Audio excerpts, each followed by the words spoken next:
तो चलिए शुरू करते हैं। आज हमारा टॉपिक है रिगार्डिंग ल्यूकेमिया एंड लिम्फोमा, और ल्यूकेमिया और lymphoma, and then will talk about the multiple myeloma.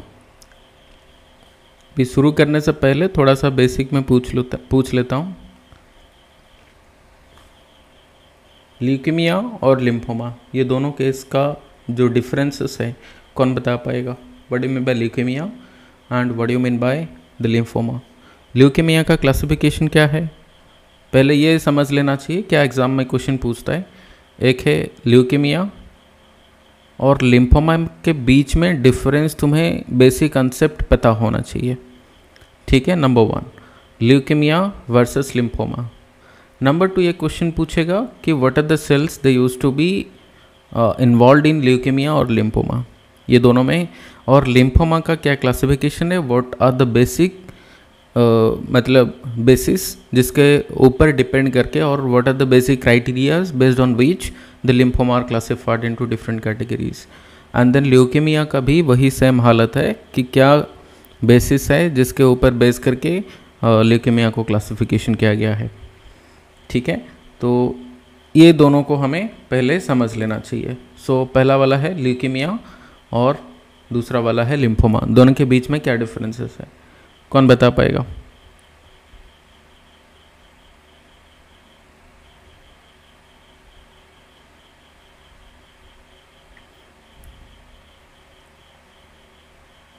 पहले मैं एक बेसिक कंसेप्ट बता देता हूँ। वो चाहे ल्यूकेमिया हो या लिम्फोमा हो, दोनों केसेस में क्या होता है, there is increased in WBC count, ठीक है ना, दोनों केसेस में। और क्या कंडीशन है जहाँ पर WBC का काउंट बढ़ता है? तो दूसरा कंडीशन है जहाँ पर WBC का काउंट बढ़ता है वो है इन्फेक्शन, ठीक है। तो ये मान के चलते हैं, पहले WBC को समझते हैं। WBC मतलब वाइट ब्लड सेल है जिसका नॉर्मल रेंज है अराउंड 4.5 to 11,000। हाँ या ना बोलो, समझ रहे हो क्या? WBC का जो नॉर्मल रेंज है वो क्या, 4.5 to, जल्दी बताओ कितना, 11,000। हाँ या ना बोलो, इतना पता है या नहीं बताओ? थोड़ा सा पार्टिसिपेट करो तो मुझे भी मज़ा आएगा बताने में और तुम्हें भी समझ में आएगा। इंटरेक्शन ज़रूरी है, कोई भी क्लास करते हैं ना, यहाँ पे म्यूट मार के बस बैठना नहीं है, इंटरेक्ट करो। समझ में आ रहा है क्या? WBC का जो नॉर्मल काउंट है कितना है, 4.5 to 11,000। ये पता है या नहीं पता, बताओ। अगर तैयारी कर रहे हो ये मिनिमम पता होना चाहिए। ये मतलब बुद्धू सा, ये BSc first year GNM first year कर रहे हो तो भी पता होना चाहिए इतना। कोई बंदा आएगा मतलब नर्सिंग, नॉन नर्सिंग प्रोफेशनल होगा या नॉन हेल्थ पर्सनल होगा तो भी उसको पता होना चाहिए कि कितना है WBC का काउंट, उसे पता भी होगा। और ये नहीं पता तो क्या पता होगा फिर? पता या नहीं पता, बताओ। WBC का काउंट 4.5 to 11,000 है, ठीक है ना। If the WBC count is going to rise and is greater than 11,000, then इसे क्या बोलते हैं, what is the condition called? अगर WBC का काउंट बढ़ता है, ठीक है तो क्या कंडीशन होगा जहां पर WBC का काउंट बढ़ता है?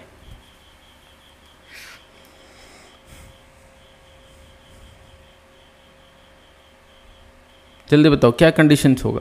एक है क्या, फॉर एग्जांपल मान के कोई एक कंडीशन बताओ जहां पर WBC का काउंट बढ़ता है नॉर्मली। इन्फेक्शन के दौरान, ठीक है। अगर इन्फेक्शन के दौरान बढ़ता है, फॉर एग्जांपल मान के चल रहे हैं, अभी थोड़ी देर पहले बात कर रहे थे जैसे ल्यूकेमिया लिम्फोमा वाला केस में भी WBC का काउंट बढ़ जाता है, वैसे यहाँ पे इन्फेक्शन का बात आया तो इन्फेक्शन के दौरान बढ़ जाता है। हाँ या ना बोलो। तो एक कॉज हमने बताया क्या, इन्फेक्शन के वजह से बढ़ जाता है। दूसरा हमने बताया कि मान के चलते हैं ल्यूकेमिया वाला केस में बढ़ता है या फिर लिम्फोमा वाला केस में बढ़ता है, ठीक है ना। मान के चलते हैं इन्फेक्शन वाला केस में जब बढ़ता है तो वो क्या एक abnormal WBC होगा या फिर नॉर्मली जो हमारा बॉडी के अंदर WBC है, नॉर्मल WBC जो फंक्शनल है, काम करता है, वो वाला WBC का काउंट बढ़ेगा? क्या लग रहा है बताओ? नॉर्मल WBC बढ़ेगा। नॉर्मल WBC, हेल्दी WBC, ठीक है ना, हेल्दी नॉर्मल WBC। हाँ या ना बोलो, ये होगा क्या, healthy, Yes. And normal WBC जो है हमारा बॉडी के अंदर वही बढ़ता है to fight against the microbes. हाँ या ना बोलो। अभी लेकिन अगर ल्यूकीमिया और लिम्फोमा वाला केस में बात करें, क्या ये नॉर्मल वाला होगा? No, this are going to Yes, be sir. Your, नहीं नॉर्मल नहीं है, दिस आर प्रीमैच्योर। ठीक है ना, प्रीमैच्योर मान के चल रहे हैं डब्ल्यूबीसी का स्टेजेस जो मैच्योर होने वाला है। ठीक है ना, डब्ल्यूबीसी पहला डब्ल्यूबीसी जो थोड़ा प्रीमैच्योर है वो थोड़ा, फिर डब्ल्यूबीसी क्या होगा, थोड़ा मैच्योर होगा, फिर क्या होगा और थोड़ा मैच्योर होगा, फिर थोड़ा और मैच्योर होगा। सो मान के चल रहे हैं ये होगा premature stage to mature stage. ठीक है, तो दोनों में क्या डिफरेंस होगा? जो प्रीमैच्योर स्टेज का डब्ल्यूबीसी है इसका कुछ खासियत है क्या? नंबर 1, जो प्रीमैच्योर डब्ल्यूबीसी है, ठीक है ना, वो चाहे माइलोब्लास्ट हो, ठीक है ना, या मनोब्लास्ट ले लेते हैं, ठीक है ना, या लिम्फोब्लास्ट ले लो, जितने भी ब्लास्ट सेल हैं जिसके आगे मतलब पीछे ब्लास्ट लग गया, मान के चलो मोनोब्लास्ट हो गया, लिम्फोब्लास्ट हो गया, इसका मतलब क्या? ब्लास्ट मतलब प्रीमैच्योर सेल। हाँ या ना बोलो, this are the premature cells. एक बार मान के चलो जैसे मोनोब्लास्ट टू मोनोसाइट, मोनोब्लास्ट से जैसे मोनोसाइट बनता है, तो मोनोब्लास्ट टू मोनोसाइट जब बनेगा वो क्या होगा? मान के चल रहे हैं जैसे मोनोब्लास्ट हुआ, मोनोब्लास्ट क्या कौन सा वाला सेल होगा? इज जो प्रीमैच्योर सेल।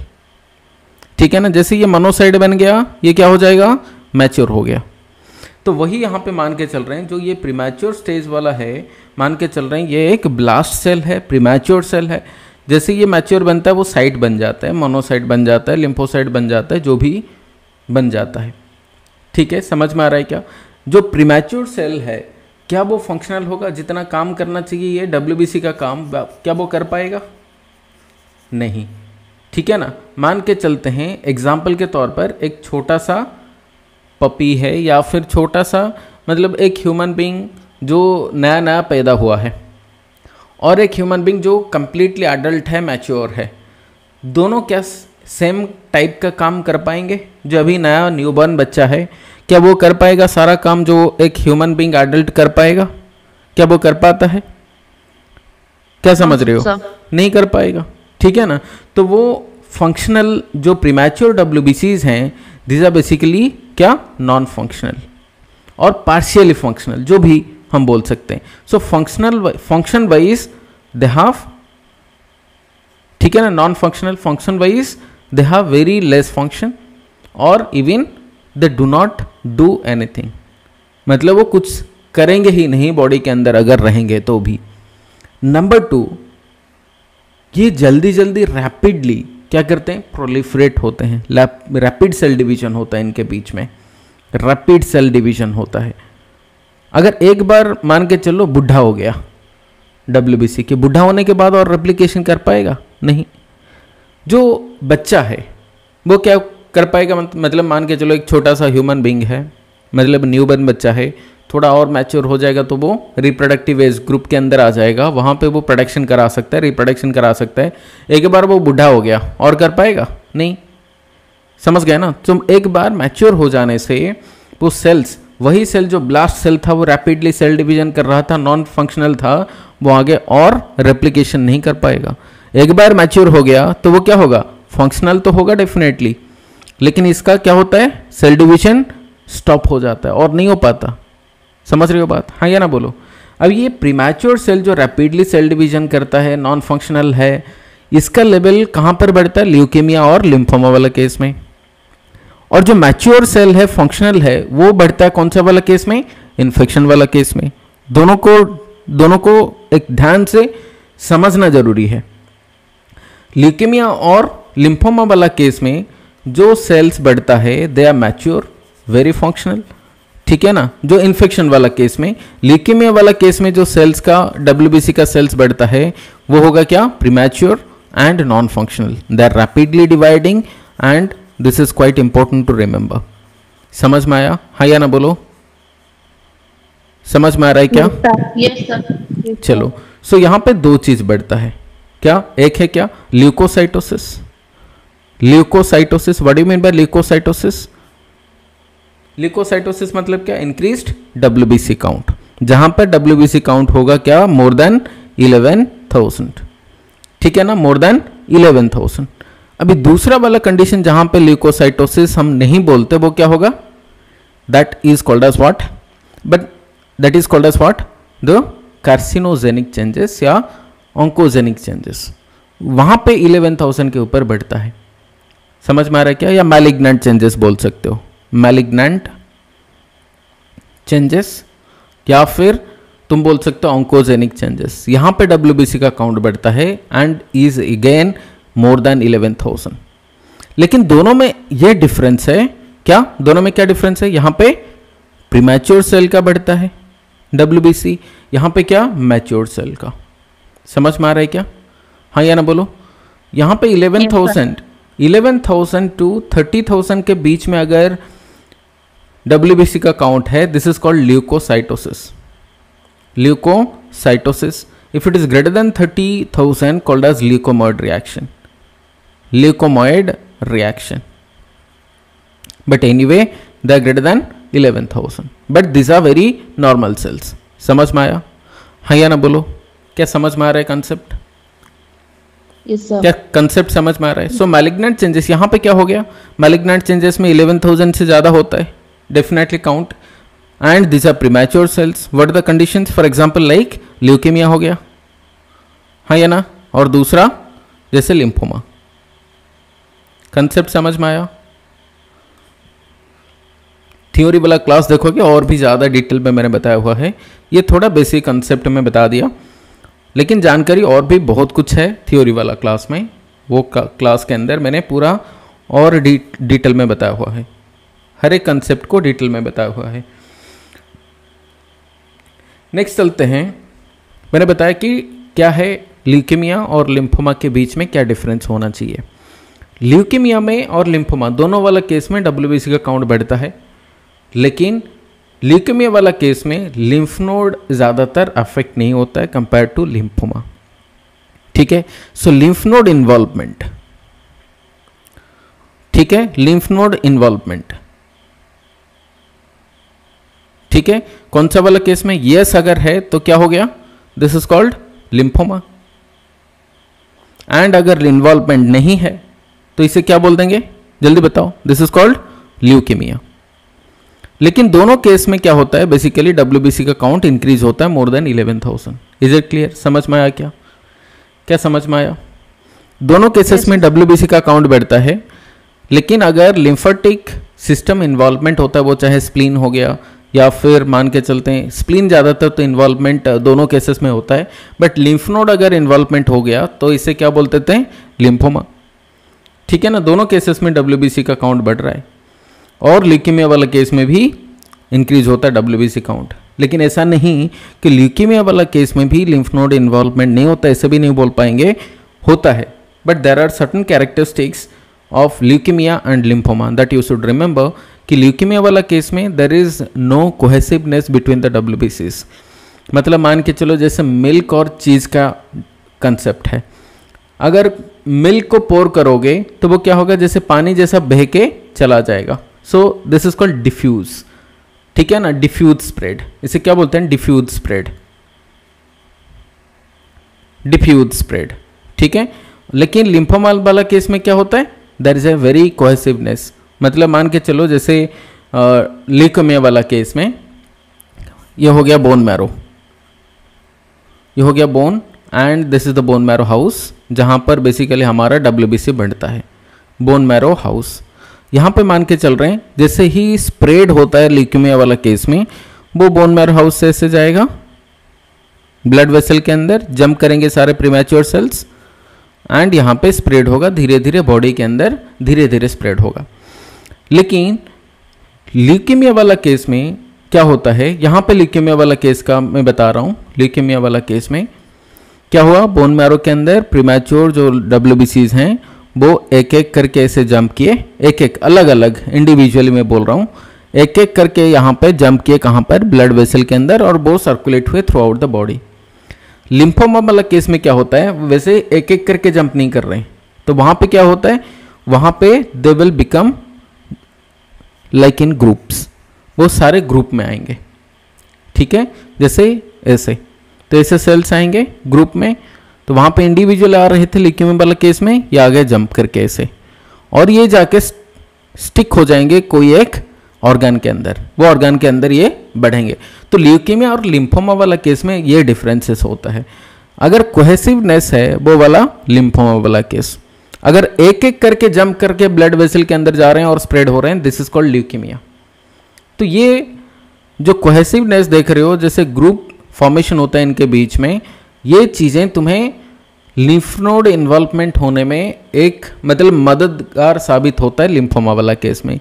ये जाके अटक जाते हैं लिम्फ नोड के अंदर, क्योंकि एक ग्रुप मतलब एक जाते हैं ग्रुप जैसा, तो वो अटक जाते हैं जाके लिम्फ नोड के अंदर, जैसे फिल्टर होके जाते हैं वहाँ पे अटक गए और लिम्फ नोड को इन्वॉल्वमेंट कर दिए। पर ल्यूकीमिया वाला केस में ज़्यादातर ऐसे नहीं होता, क्योंकि वो इंडिविजुअली जाते हैं एक एक करके। तो जैसे एक एक करके जाते हैं वो पास करके चले जाते हैं ब्लड वेसल के अंदर, पर ये ग्रुप जैसे बनते हैं लिम्फोमा में, वो अटक जाते हैं और ज़्यादातर ऑर्गन्स को, डिफरेंट ऑर्गन्स को जहाँ पे अटक गए वहाँ पे बढ़ना शुरू कर दिए और लिम्फ नोड को भी ज़्यादातर अफेक्ट करते हैं। तो ये दोनों के बीच में और एक डिफरेंसेस है ल्यूकीमिया और लिम्फोमा वाला केस में। लेकिन ये भी नहीं बोल पाएंगे कि ल्यूकीमिया में लिम्फ नोड इन्वॉल्वमेंट नहीं होता है, but most commonly lymph node lymphoma वाला केस में होता है। ल्यूकीमिया में होगा पर वेरी रेयरली। समझ में आ रहा है? हाँ या ना बोलो, समझ में आ रहा है क्या? Yes sir. हाँ, तो मोस्ट कॉमनली अगर बात करें लिम्फाडेनोपैथी जो ल्यूकीमिया वाला केस में होता है, वो वेरी वेरी रेयरली 5 to 10% का होगा। लेकिन लिम्फोमा वाला केस में इसका उल्टा है, 90% के ऊपर लिम्फोमा वाला केस में क्या होता है, अफेक्ट होता है हमारा लिम्फ नोड्स। समझ गए? तो ये एक इंपॉर्टेंट चीज़ तुम्हें याद रखना चाहिए। अभी ये तो समझ में आ गया ल्यूकीमिया और लिम्फोमा वाला केस में क्या डिफरेंसेस है। ल्यूकीमिया का क्लासिफिकेशन मैंने बताया था। ल्यूकीमिया का क्लासिफिकेशन क्या है बताओ? व्हाट आर द क्लासिफिकेशन और टाइप्स ऑफ ल्यूकीमिया? तो एक हो जाता है क्या, अक्यूट वाला केस और दूसरा क्रोनिक वाला केस। हाँ या ना बोलो, समझ में आ रहा है क्या? एक हो गया अक्यूट वाला केस, जिसे क्या बोलते हैं अक्यूट लिम्फोइड ल्यूकीमिया, और दूसरा acute myeloid leukaemia. Similarly chronic का chronic lymphoid leukaemia and chronic myeloid leukaemia, CML। इतना पता है या नहीं पता बताओ? लिम्फोमा वाला केस में क्लासिफिकेशन है क्या? 2 क्लासिफिकेशन, एक है हॉजकिंस एंड नॉन हॉजकिंस। मैं ये बस ब्रीफली तुम्हें थोड़ा सा बता रहा हूं, क्योंकि थ्योरी वाला क्लास डिटेल में है, यहाँ पे जस्ट ब्रीफली मैं बता रहा हूं। लिम्फोमा वाला केस में जो क्लासिफिकेशन है वो है 2, क्या? Hodgkin's and non Hodgkin's. Non Hodgkin's and Hodgkin's lymphoma. अब ये हॉजकिंस एंड नॉन हॉजकिंस, ये दोनों को डिफरेंशिएट करने के लिए हमें क्या करना होता है? बोन मैरो बायोप्सी करना होता है, which is very gold standard method. ठीक है ना? हॉजकिंस लिम्फोमा और नॉन हॉजकिंस लिम्फोमा के बीच में हमें जो देखना होता है वो क्या? वो होता है RS cell, called Reed Sternberg cell, क्या आउल साइज सेल, जो भी तुम बोल सकते हो। RS सेल मतलब क्या? Read Sternberg cell, read Sternberg cell, या अदरवाइज इसे क्या बोलते हैं? आउलाई सेल।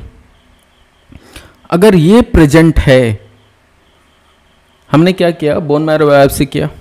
बोन मैरो बायोप्सी को लेके हमने कहां पर देखा? माइक्रोस्कोप के अंदर देखा। जैसे देखा हमें क्या मिला? ये रीड स्टिनबर्ग सेल मिला। तो हमने क्या बोल दिया? This is a type of Hodgkin's lymphoma. अगर ये एब्सेंस है, this is called non Hodgkin's lymphoma. So based on a typical cell we are saying whether it is a Hodgkin's or non-Hodgkin's lymphoma. So what is that cell called? Reed Sternberg cell. अगर है तो बढ़िया, हम बोल देंगे क्या?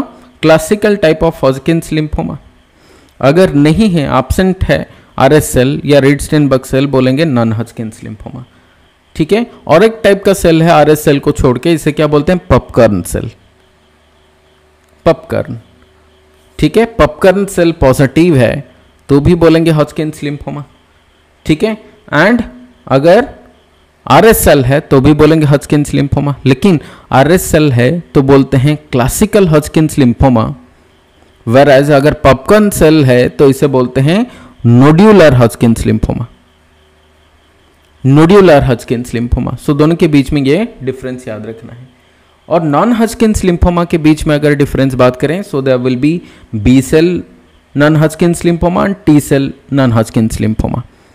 ठीक है, नॉन हॉजकिन्स लिम्फोमा वो भी दो टाइप का होता है, क्या क्या? एक है B cell non Hodgkin's lymphoma, NHL बोल सकते हो, B cell NHL non Hodgkin's lymphoma and T cell NHL non Hodgkin's lymphoma.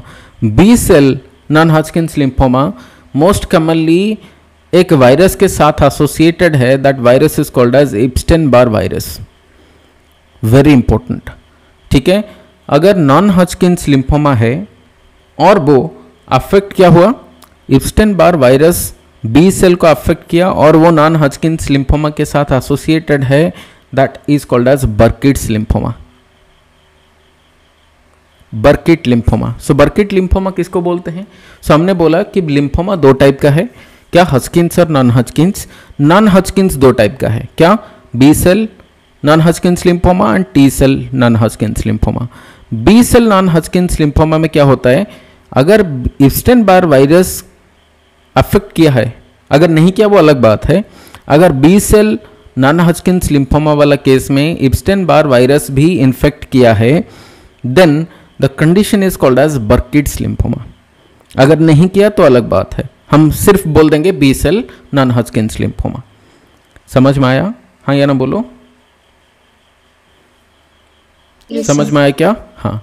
वैसे हॉजकिन्स लिम्फोमा का दो डिफरेंट कैटेगरीज हैं, क्या? एक है अगर रेड स्टर्नबर्ग सेल है तो बोल देंगे क्लासिकल हॉजकिन्स लिम्फोमा, अगर पॉपकॉर्न सेल मिला तो बोल देंगे नोड्यूलर हॉजकिन्स लिम्फोमा। समझ में आ गया? Yes. समझ में आ गया? Yes, चलो। sir. सो ये हो गया difference between leukaemia and lymphoma and the classification. Let's talk about few of the questions. Number one question, Hodgkin's disease is a malignancy of what? Heart, lymph node, kidney and lung. Lymph nodes. Lymph node. मैंने क्या बोला? Hodgkin's disease मतलब क्या? मैंने बोला lymphoma है। Lymphoma का कितना कैटेगरी है बताओ? लिम्फोमा दो टाइप का है, ठीक है, क्या क्या? एक है नॉन हॉजकिन्स लिम्फोमा और दूसरा हॉजकिन्स लिम्फोमा। ठीक है ना? क्या बेसिस है जिसके ऊपर हमने ये बताया कि हॉजकिन्स या नॉन हॉजकिन्स है? एक हो गया क्या? आरएसएल, अगर प्रेजेंट है तो बोल देंगे क्या? RSL positive, RSL negative. ठीक है, समझ में आ गया? और आरएसएल पॉजिटिव है तो बोल दिए क्या? हॉजकिन्स लिम्फोमा। अगर आरएसएल नहीं है तो बोल दिए NHL, non Hodgkin's lymphoma. Is it clear? समझ में आ गया? Yes, sir. चलो, नॉन हॉजकिन्स लिम्फोमा और हॉजकिन्स लिम्फोमा ये दोनों के बीच में क्या डिफरेंस है? आरएसएल का। आरएसएल है तो एचएल, आरएसएल नहीं है तो एनएचएल। ठीक है, और एक टाइप का सेल आता है हॉजकिन्स लिम्फोमा के अंदर, वो क्या है? Popcorn cell. आरएसएल पॉजिटिव, अगर आरएसएल पॉजिटिव है तो क्या बोलते हैं? Classical Hodgkin's lymphoma. अगर क्या पॉजिटिव है? Popcorn cell. अगर पॉपकॉर्न सेल पॉजिटिव है तो क्या बोल देंगे? This is called nodular Hodgkin's lymphoma. हाँ या ना? आरएसएल पॉजिटिव तो क्या बोल देंगे? जल्दी बताओ। Classical, classical Hodgkin's lymphoma. अगर पॉपकॉर्न सेल है तो क्या बोल देंगे? Nodular, nodular Hodgkin's lymphoma. लेकिन ये दोनों अगर मान के चलो वो चाहे आरएसएल हो या पॉपकॉर्न सेल हो, अगर है तो हॉजकिन्स लिम्फोमा है, इतना तो समझ जाना चाहिए।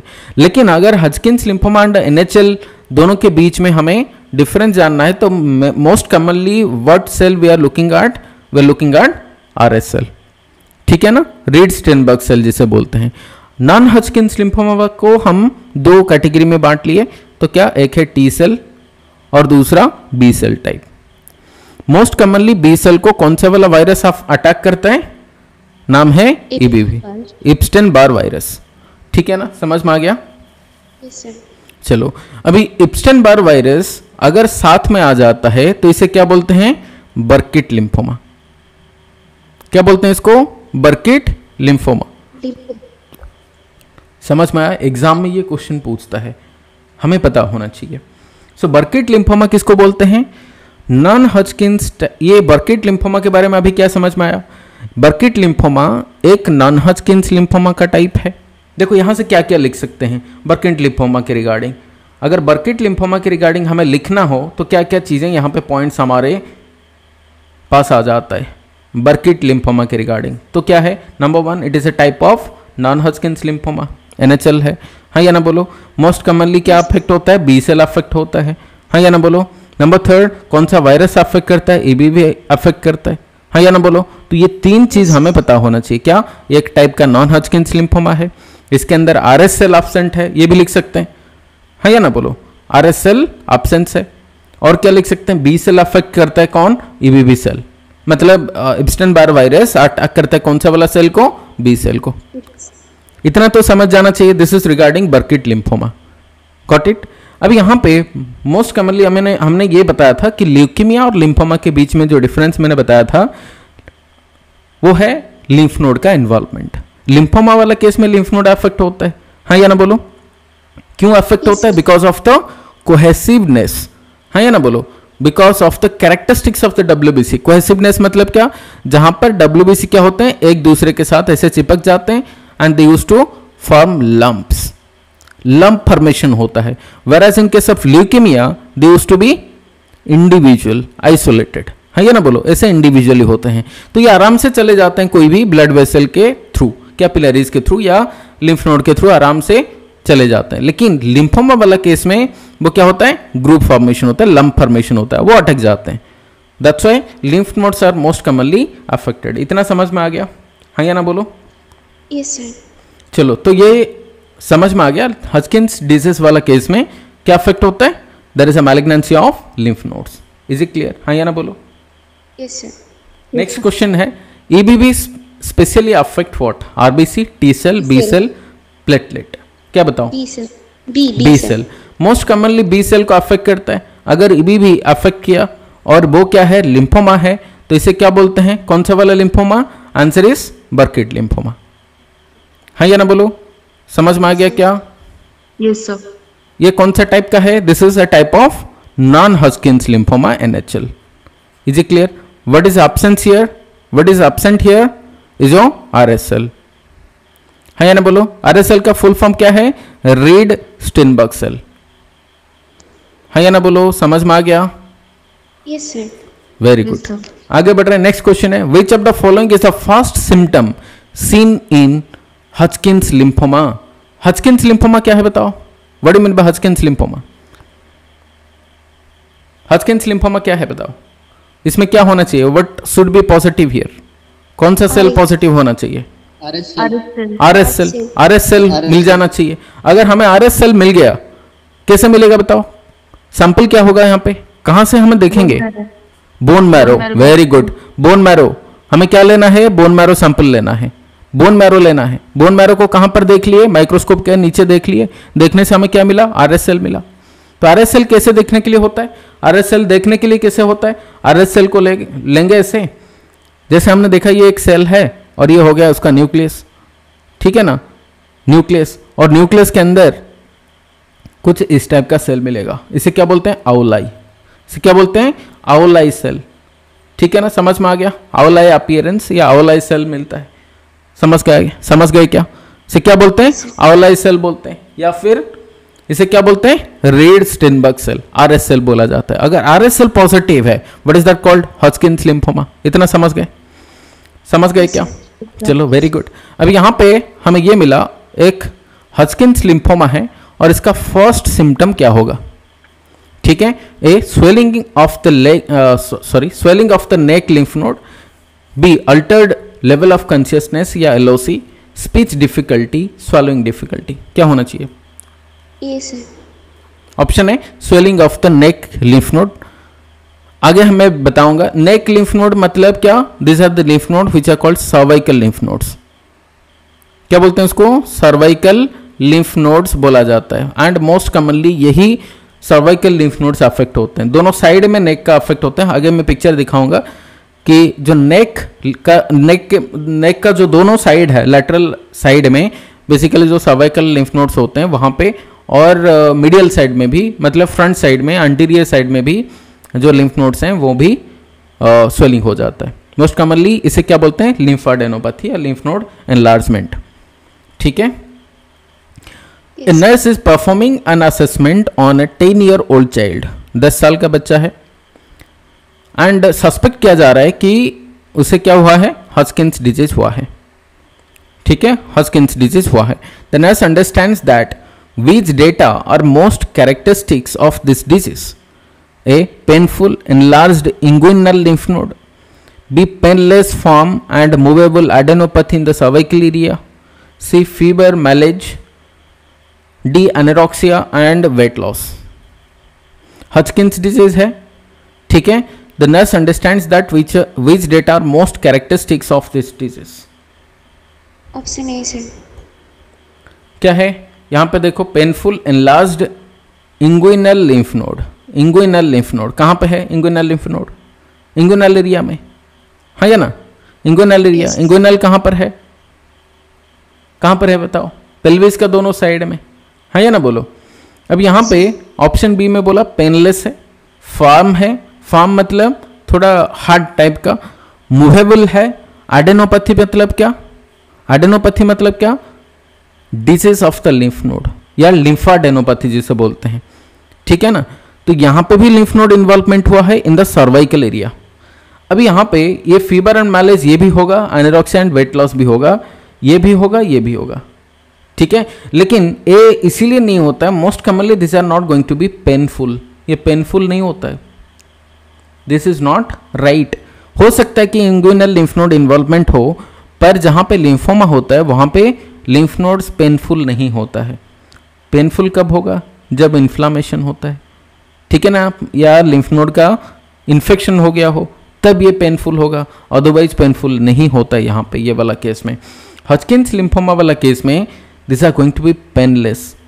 फार्म मतलब थोड़ा सा हार्ड टाइप का, मूवेबल मतलब जो अगर लिम्फ नोड टच करके ऐसे मूव कराओगे ना तो भी वो मूवेबल होगा. एडेनोपैथी मतलब क्या? लिम्फाडेनोपैथी, लिम्फ नोड एनलार्जमेंट होना या डिजीज होना लिम्फ नोड का. और कहाँ पर? Cervical area. तो मोस्ट कॉमनली ही वाला एरिया में होता है या ना? बोलो. Let me show you the picture. ये वाला पिक्चर देख सकते हो दोनों साइड में. यहाँ पे देखो, there is enlargement of the cervical lymph node. यहाँ पे भी देख सकते हो सर्वाइकल लिम्फ नोड एनलार्जमेंट हुआ है, यहाँ पे भी देख सकते हैं. समझ गए क्या? समझ गए क्या? So this are the prominent features. कौन सा वाला केस में? In case of lymphoma. Lymphoma वाला केस में. समझ गए क्या? लिम्फोमा वाला केस में, हॉजकिंस लिम्फोमा वाला केस में मोस्ट कॉमनली कौन सा वाला एरिया अफेक्ट होता है? पहले तो answer is cervical area. And अगर तुम टच करोगे ना ऐसे, इसको टच करके मतलब ऐसे पकड़ के इसे अगर मूव करोगे, ये मूवमेंट होता है. ठीक है ना? This are movable. ठीक है ना? चारों तरफ ये क्या होगा? ऐसे मूव कर सकता है, मूव होगा. समझ गए? हाँ ये ना? बोलो. Yes sir. एंड साथ में ये थोड़ा सा हार्ड टाइप का होगा. ये वाला जो लिम्फ नोड देख रहे हो, what is this lymph node? Called cervical lymph node. Cervical lymph node most commonly affected. आगे बढ़ रहे हैं. Purpura is manifestation of dash, thrombocytopenia, leukocytosis, anemia, leukopenia.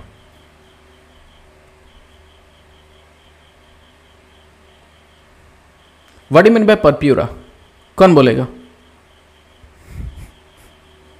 Reddish patch. Reddish patch क्यों होता है? कहां पर होता है बताओ? रेडिस पैच कहां पर? स्किन के ऊपर? स्किन के ऊपर. ओके, सो क्यों होता है बताओ reddish patch? There are 3 terminologies. क्या? एक है पीटी किया है, ठीक है, number 1. Number 2 purpura. Number 3 ecchymosis. Ecchymosis. ठीक है, ये तीनों के बीच में क्या डिफरेंसेस है?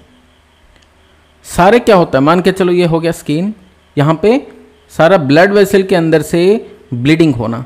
स्किन के नीचे अगर ब्लीडिंग होता है ना तो वहां पे क्या होता है? ऐसे सारे पैचेस हो जाते हैं. पैचेस हो जाते हैं. ठीक है ना? ऐसे पैचेस हो जाते हैं.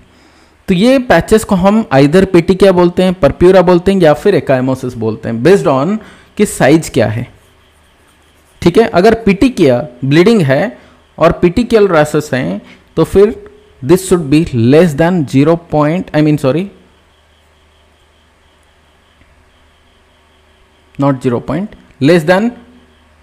3 mm से बोलते हैं पिन पॉइंटेड ब्लीडिंग. क्या बोलते हैं? Pin pointed bleeding. ठीक है, कितना होना चाहिए? लेस देन 0.3 मिलीमीटर, ठीक है ना, या फिर बोल सकते हो 0.3 सेंटीमीटर, लेस देन 0.3 सेंटीमीटर। क्यों? 10 mm इक्वल टू 1 सेंटीमीटर, है या ना, बोलो 1 सेंटीमीटर से कम। मान के चलो ये हो गया एक स्किन का जो पैच, और ये डायमीटर अगर तुम बोलते हो कि डायमीटर कितना है, मान के चलते हैं 2 mm है। What is this called? Petechiae. समझ गए क्या? समझ गए क्या? अगर परप्यूरा बोलेंगे तो purpura should be bit larger, ये थोड़ा सा और बड़ा होना चाहिए। कितना होना चाहिए? It should be between 3 mm to 10 mm. If greater than 10 mm called as what? एकाइमोसिस। इनके बीच में तो फिर क्या डिफरेंस है बताओ? पिटिकिया, परप्यूरा, एकाइमोसिस तीनों ब्लीडिंग ही है, लेकिन इनके बीच में जो डिफरेंस है वो क्या है? साइज का डिफरेंस। जितना बड़ा होता है उस हिसाब से नाम अलग अलग हो जाता है। छोटा सा है, पिन पॉइंटेड है, लेस देन 3 mm है पिटिकिया, 3 to 10 mm का है, मतलब ये 1 सेंटीमीटर, 0.3 to 1 सेंटीमीटर के बीच में। अगर ग्रेटर देन 1 सेंटीमीटर है तो बोल देंगे एकाइमोसिस। समझ गए क्या? अभी ब्लीडिंग किसके वजह से होगा बताओ? क्या WBC बढ़ने से ब्लीडिंग हो जाता है? ल्यूकोसाइटोसिस मतलब क्या? इंक्रीज्ड WBC काउंट, है या ना? कितना? मोर देन 11,000। समझ गए? एनीमिया मतलब क्या? एनीमिया मतलब क्या? डिक्रीज्ड RBC काउंट, है या ना? बोलो RBC काउंट कम होना चाहिए, या फिर डिक्रीज PCV, है या ना? या फिर क्या बोल सकते हैं? Decreased haemoglobin percentage. इतना समझ गए? हाँ या ना बोल दो। कोई भी एक हम पैरामीटर को ले सकते हैं to tell this is anemia. RBC count कितना होना चाहिए? What is the normal range of RBC? कौन बताएगा? जल्दी से बताओ, जल्दी बताओ। RBC का काउंट कितना होना चाहिए? 4.5 to 6 मिलियन, 4.5 to 6 मिलियन पर माइक्रोलीटर। तो इसे क्या बोलते हैं? RBC का normal count. If less than 4.5, ठीक है, मिलियन पर माइक्रोलीटर कॉल्ड एनीमिया। हाँ या ना बोलो। अगर PCV नॉर्मल रेंज बताएं तो मेल के अंदर कितना होता है? 45 ± 5। फीमेल के लिए कितना है? 40 ± 5। तो एनीमिया कब बोलेंगे? When it is less then 35%। Haemoglobin percentage कितना है मेल के लिए? 14 to 18, ठीक है ना, mg पर डेसीलीटर। ये परसेंटेज तो नहीं बोलते यहाँ पे, परसेंटेज है PCV का। फीमेल के लिए कितना है? 12 to 16 mg पर डेसीलीटर, ठीक है ना, समझ गए? तो यहां से कम होने से, मेल वाला केस में 14 से कम होने से, या फीमेल वाला केस में 12 से कम होने से हम एनीमिया बोलेंगे। इतना समझ गए क्या? इतना समझ गए क्या? ना what do you mean by leukopenia? Leukopenia मतलब, पेनिया मतलब डेफिशिएंसी, डेफिशिएंसी को पेनिया बोलते हैं। ल्यूको मतलब क्या? वाइट, ठीक है ना। तो वाइट ब्लड सेल या WBC बोल सकते हैं। WBC का डेफिशिएंसी कितना होना चाहिए? Less than 4.5,000। समझ गए? लेस देन 4.5,000 बोलेंगे ल्यूकोपेनिया। क्या WBC काउंट कम होने से? यहां पे बोल सकते हैं WBC का काउंट कम होना, यहां पे RBC का कम होना। ल्यूकोसाइटोसिस मतलब इंक्रीज्ड WBC। अभी मुझे बताओ, ये तीनों केसेस में कभी ब्लीडिंग होगा? नहीं सर। ब्लीडिंग कब होता है? When the platelet count will be less. Decreased platelet leads to bleeding. हाँ या ना बोलो। समझ गए क्या? समझ गए क्या? हाँ या ना बोलो। सो what is this condition called? Thrombocytopenia. ठीक है, समझ में आ गया? समझ गया? समझ में आ गया क्या? अभी ये मुझे बताओ, what do you mean by pancytopenia? What do you mean by that? What do you mean by pancytopenia? Exam में एक बार क्वेश्चन पूछा था, what do you mean by pancytopenia? What do you mean by pan? पान मतलब हम जो पान खाते हैं वो वाला नहीं, समझ गए ना? वो वाला नहीं है। पान मतलब क्या? पान मतलब ऑल। समझ गए? हाँ या ना बोलो। साइटो मतलब क्या? साइटो मतलब सेल नहीं, साइटो मतलब क्या? Cell. What do you mean by penia? Penia मतलब, जल्दी बताओ, डिक्रीज। तो क्या हुआ? All cell decrease. इसका मतलब क्या? Decrease of the platelet, decreased RBC and decreased WBC. अगर सारे सेल कम हो गया, so what is this condition called? Pancytopenia. इतना समझ में आ गया? पैन मतलब क्या? ऑल, सारे सेल कम हो जाते हैं, तो वो वाला कंडीशन को हम क्या बोलेंगे? पैनसाइटोपेनिया। समझ गए बात? Yes sir.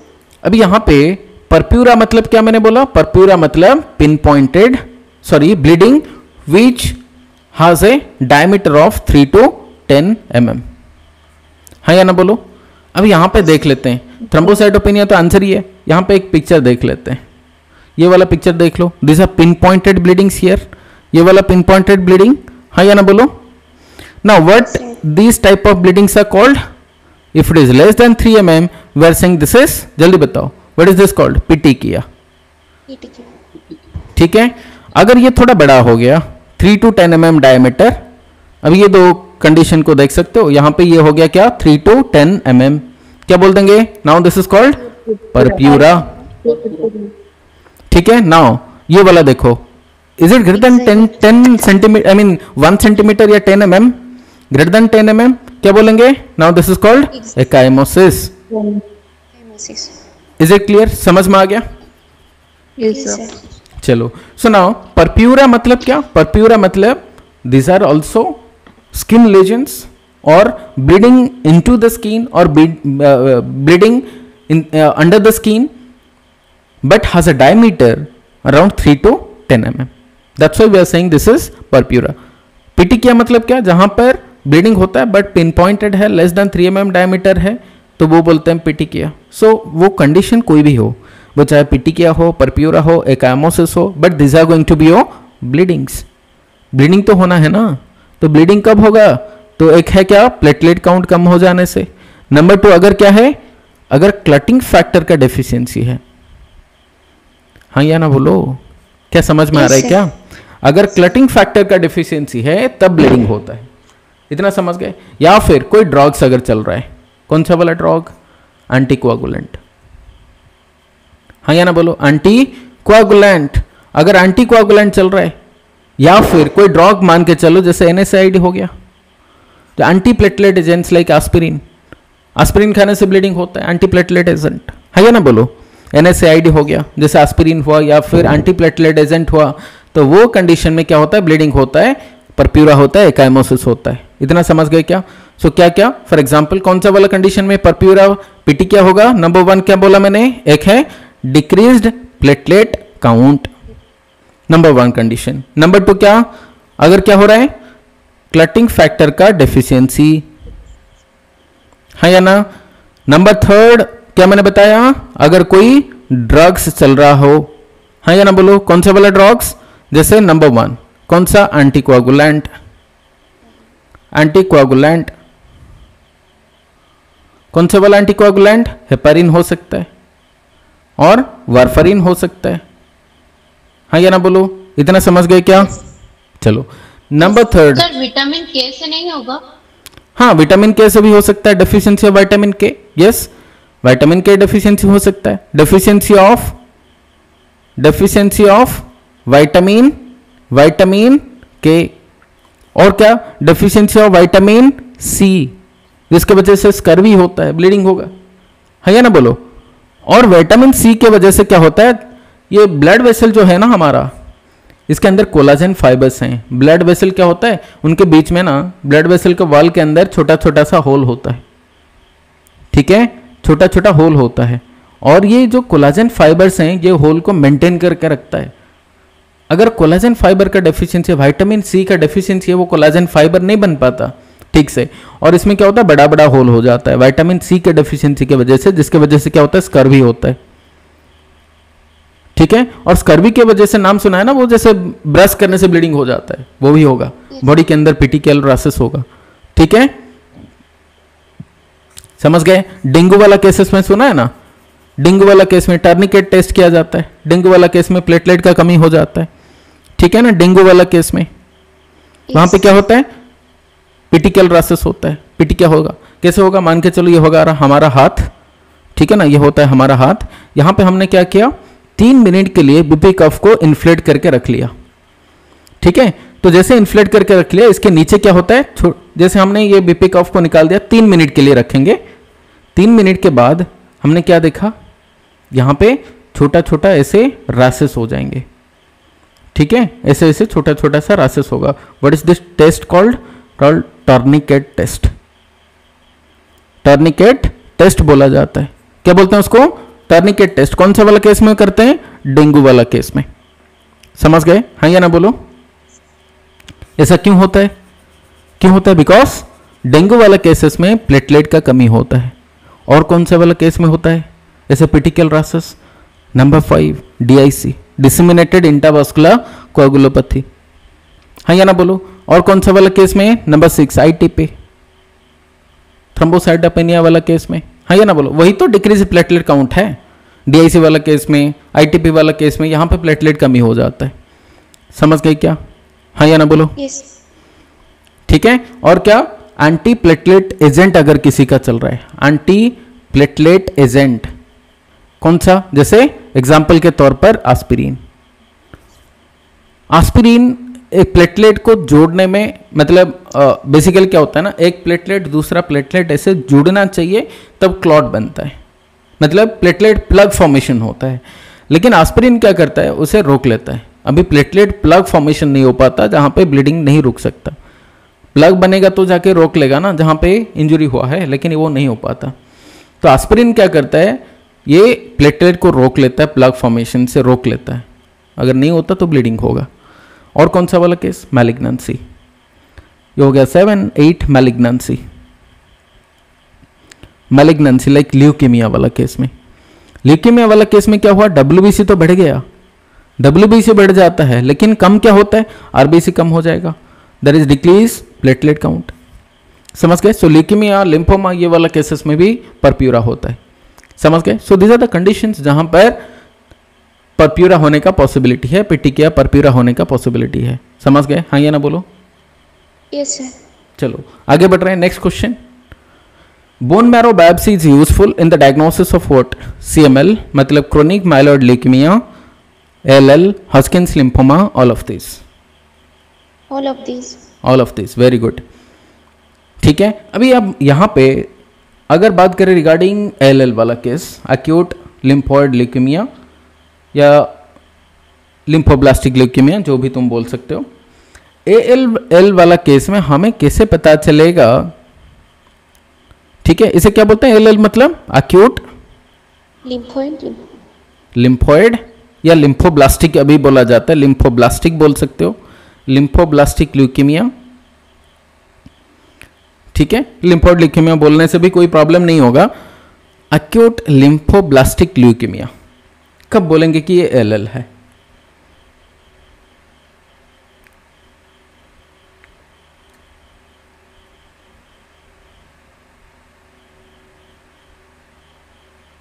जल्दी बताओ।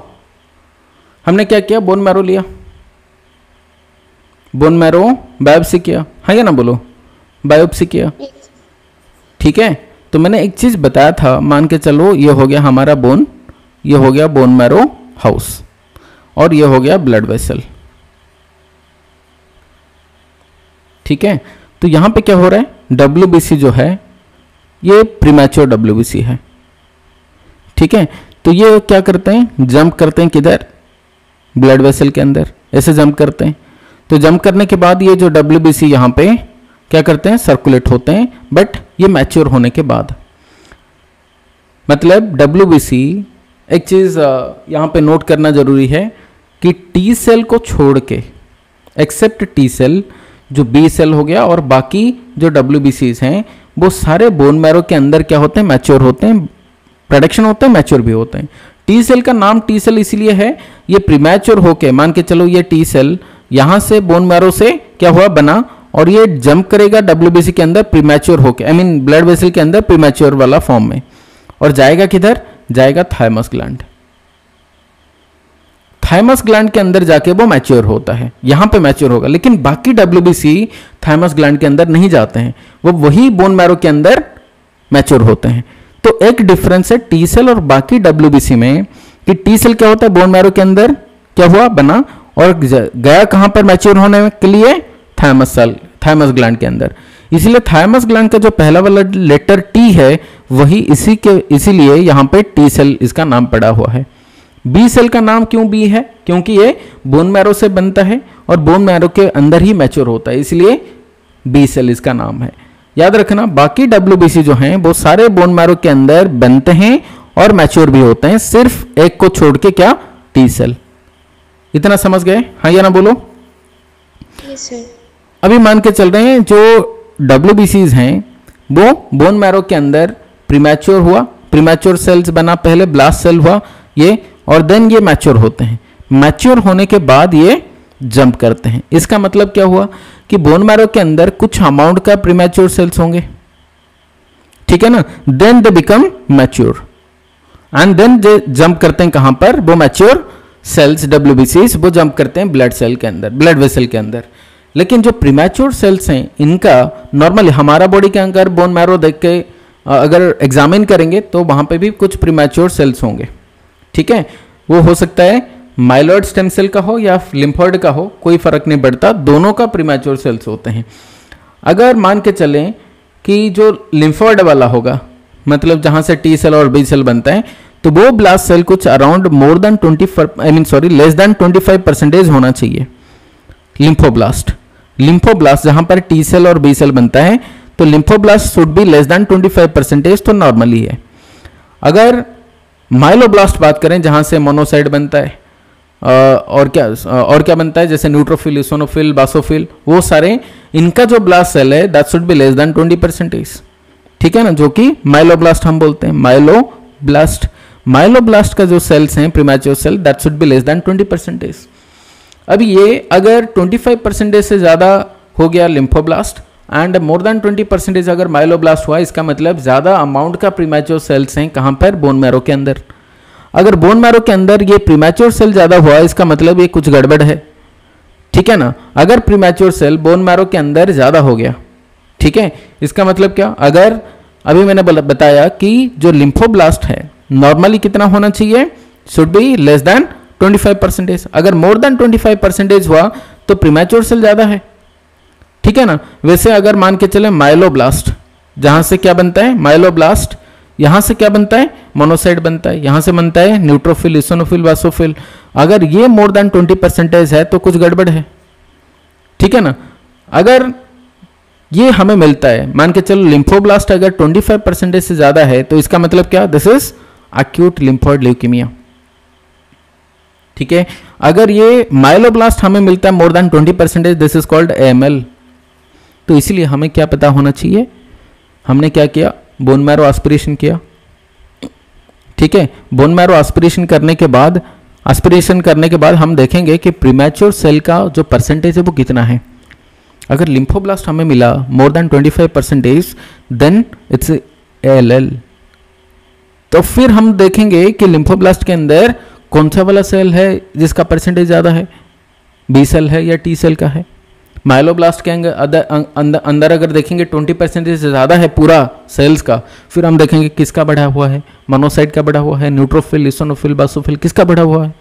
तो तब बोलेंगे AML, तो बोलेंगे, पर एग्जैक्टली कौन सा वाला सेल बढ़ा हुआ है वो भी हम जान पाएंगे। कहां से? तो gold standard is your bone marrow aspiration. इतना समझ गए क्या? इतना समझ गए क्या? चलो, और हॉजकिन्स लिम्फोमा में हमें क्या मिलेगा? पर्टिकुलरली RSL मिलेगा, ठीक है ना। समझ गए क्या? RSL मिलेगा, तब हम बोल देंगे हॉजकिन्स लिम्फोमा है। So bone marrow biopsy is important, सबके लिए है, CML के लिए हो, ALL के लिए हो, हॉजकिन्स लिम्फोमा हो, वो सारे केसेस में हमें RSL मिलेगा। समझ गए? Yes sir. Which of the following conditions is not a complication of Hodgkin's disease? Hodgkin's disease का एक कॉम्प्लिकेशन इनमें से कौन सा नहीं है? Anaemia, infection, myocardial infarction, nausea, इनमें से कौन सा नहीं है Hodgkin's related? MI sir. MI, myocardial infarction, definitely Hodgkin's lymphoma के साथ इसका क्या लेन देन है? Yes sir. अभी मान के चल रहे हैं एनीमिया क्यों होगा भाई? एनीमिया क्यों होगा? मान के चलते हैं, हाँ बोल दो। सही जा रहे हो, सही बोल रहे हो। आरबीसी काउंट कम होगा। आरबीसी काउंट क्यों कम होगा? वही तो क्वेश्चन है, क्यों कम होगा भाई आरबीसी? वो जानकारी अगर हमें होगा तो डेफिनेटली हम कभी भूलेंगे नहीं कि क्यों एनीमिया होता है, क्यों आरबीसी काउंट कम होता है। तो हमें क्या पता होना चाहिए कि एनीमिया क्यों होता है हजकिंस डिजीज में, क्यों होगा भाई। यहां पे मैंने क्या बताया कि पहले तो जो डब्ल्यूबीसी बढ़ता है, हजकिंस डिजीज है मतलब ये कौन से टाइप का? लिम्फोमा है डेफिनेटली, है ना? बोलो, दिस इज लिम्फोमा। कौन से टाइप का? जल्दी बताओ। हजकिंस लिम्फोमा कौन से टाइप का है बताओ? जहां पे आरएसएल पॉजिटिव है, ज्यादा होगा। हाँ या ना? बोलो, समझ गए क्या? और लिम्फोमा में ये वाला केस में, जो लिम्फोमा वाला केस में मोस्ट कॉमनली लिम्फोमा में कौन सा वाला, टी सेल या फिर बी सेल का होगा, है या ना? वो नॉन हजकिंस लिम्फोमा में टी और बी सेल अफेक्ट होता है, यहां पे भी तो वही होगा ना लिम्फोमा में, और तो कुछ नहीं हो सकता। समझ गए क्या? टी सेल या बी सेल का काउंट ज्यादा होगा, मान के चल रहे हैं जो बी सेल का काउंट है या लिम्फोब्लास्ट जिसे बोलते हैं, ठीक है ना? मान के चल रहे हैं आरएसएल पॉजिटिव है, there is increased lymphoblast count, lymphoblast ज्यादा है। लिम्फोब्लास्ट कितना होना चाहिए? ग्रेटर देन 25% प्रीमैच्योर सेल, हाँ या ना? बोलो, अगर मान के चलते हैं हमारे ये 25%, ये इतना जो है ना वो प्रीमैच्योर सेल, ये कितना है? नॉर्मल केस के बारे में बात कर रहा हूं, यहां पे मान के चल रहे हैं 20% है, तो बाकी यहां पे आरबीसी, प्लेटलेट और बाकी डब्ल्यूबीसी के लिए क्या है? बाकी 80% जगह है, स्पेस है, हाँ या ना? बोलो, इतना समझ रहे हो क्या? अगर लिम्फोब्लास्ट 20% से कम है तो बाकी के लिए क्या? आरबीसी, प्लेटलेट, डब्ल्यूबीसी के लिए जो स्पेस है, जितना जगह है बोन मैरो के अंदर, वो 80% का है। इतना समझ गए क्या? समझ गए क्या? Yes sir. अगर मान के चल रहे हैं यहां पे लिम्फोब्लास्ट 20% से ज्यादा स्पेस ले लिया, ठीक है ना? तो ज्यादा स्पेस ले लिया मतलब क्या? मान के चल रहे हैं यहां पे लिम्फोब्लास्ट का नॉर्मली जो नहीं होना चाहिए, लिम्फोब्लास्ट ज्यादा हो गया, कितना हो गया? मान के चल रहे हैं 40% हो गया। जो लिम्फोब्लास्ट है वो 20% से कम होना चाहिए था और ये ज्यादा स्पेस ले लिया। कितना स्पेस ले लिया? 40% का स्पेस ले लिया। और बाकी जो आरबीसी के लिए स्पेस था, जितना बाकी प्लेटलेट के लिए जो स्पेस था, वो कम होगा या नहीं होगा बताओ? कम हो जाएगा, है या ना? सबके लिए अभी कितना परसेंटेज बचा है? 60% स्पेस बचा हुआ है, ठीक है ना? और यहां पे जो बाकी सेल्स होगा वो कम होगा या बढ़ेगा बताओ? बाकी सेल्स के लिए स्पेस क्या होगा? कम हो जाएगा। इसका मतलब क्या? There will be decreased RBC count, हाँ या ना? बोलो, there will be decreased platelet and there will be decreased WBC as well. लेकिन एक चीज नोट करना, मैं एक चीज बता रहा हूं यहां पे कि लिम्फोमा या ल्यूकेमिया वाला केस में डब्ल्यूबीसी का काउंट बढ़ रहा है, लेकिन मैं यहां पे डब्ल्यूबीसी काउंट क्यों बोला कि कम हो गया? क्यों कम हो जाएगा बताओ? मैच्योर डब्ल्यूबीसी कम होगा।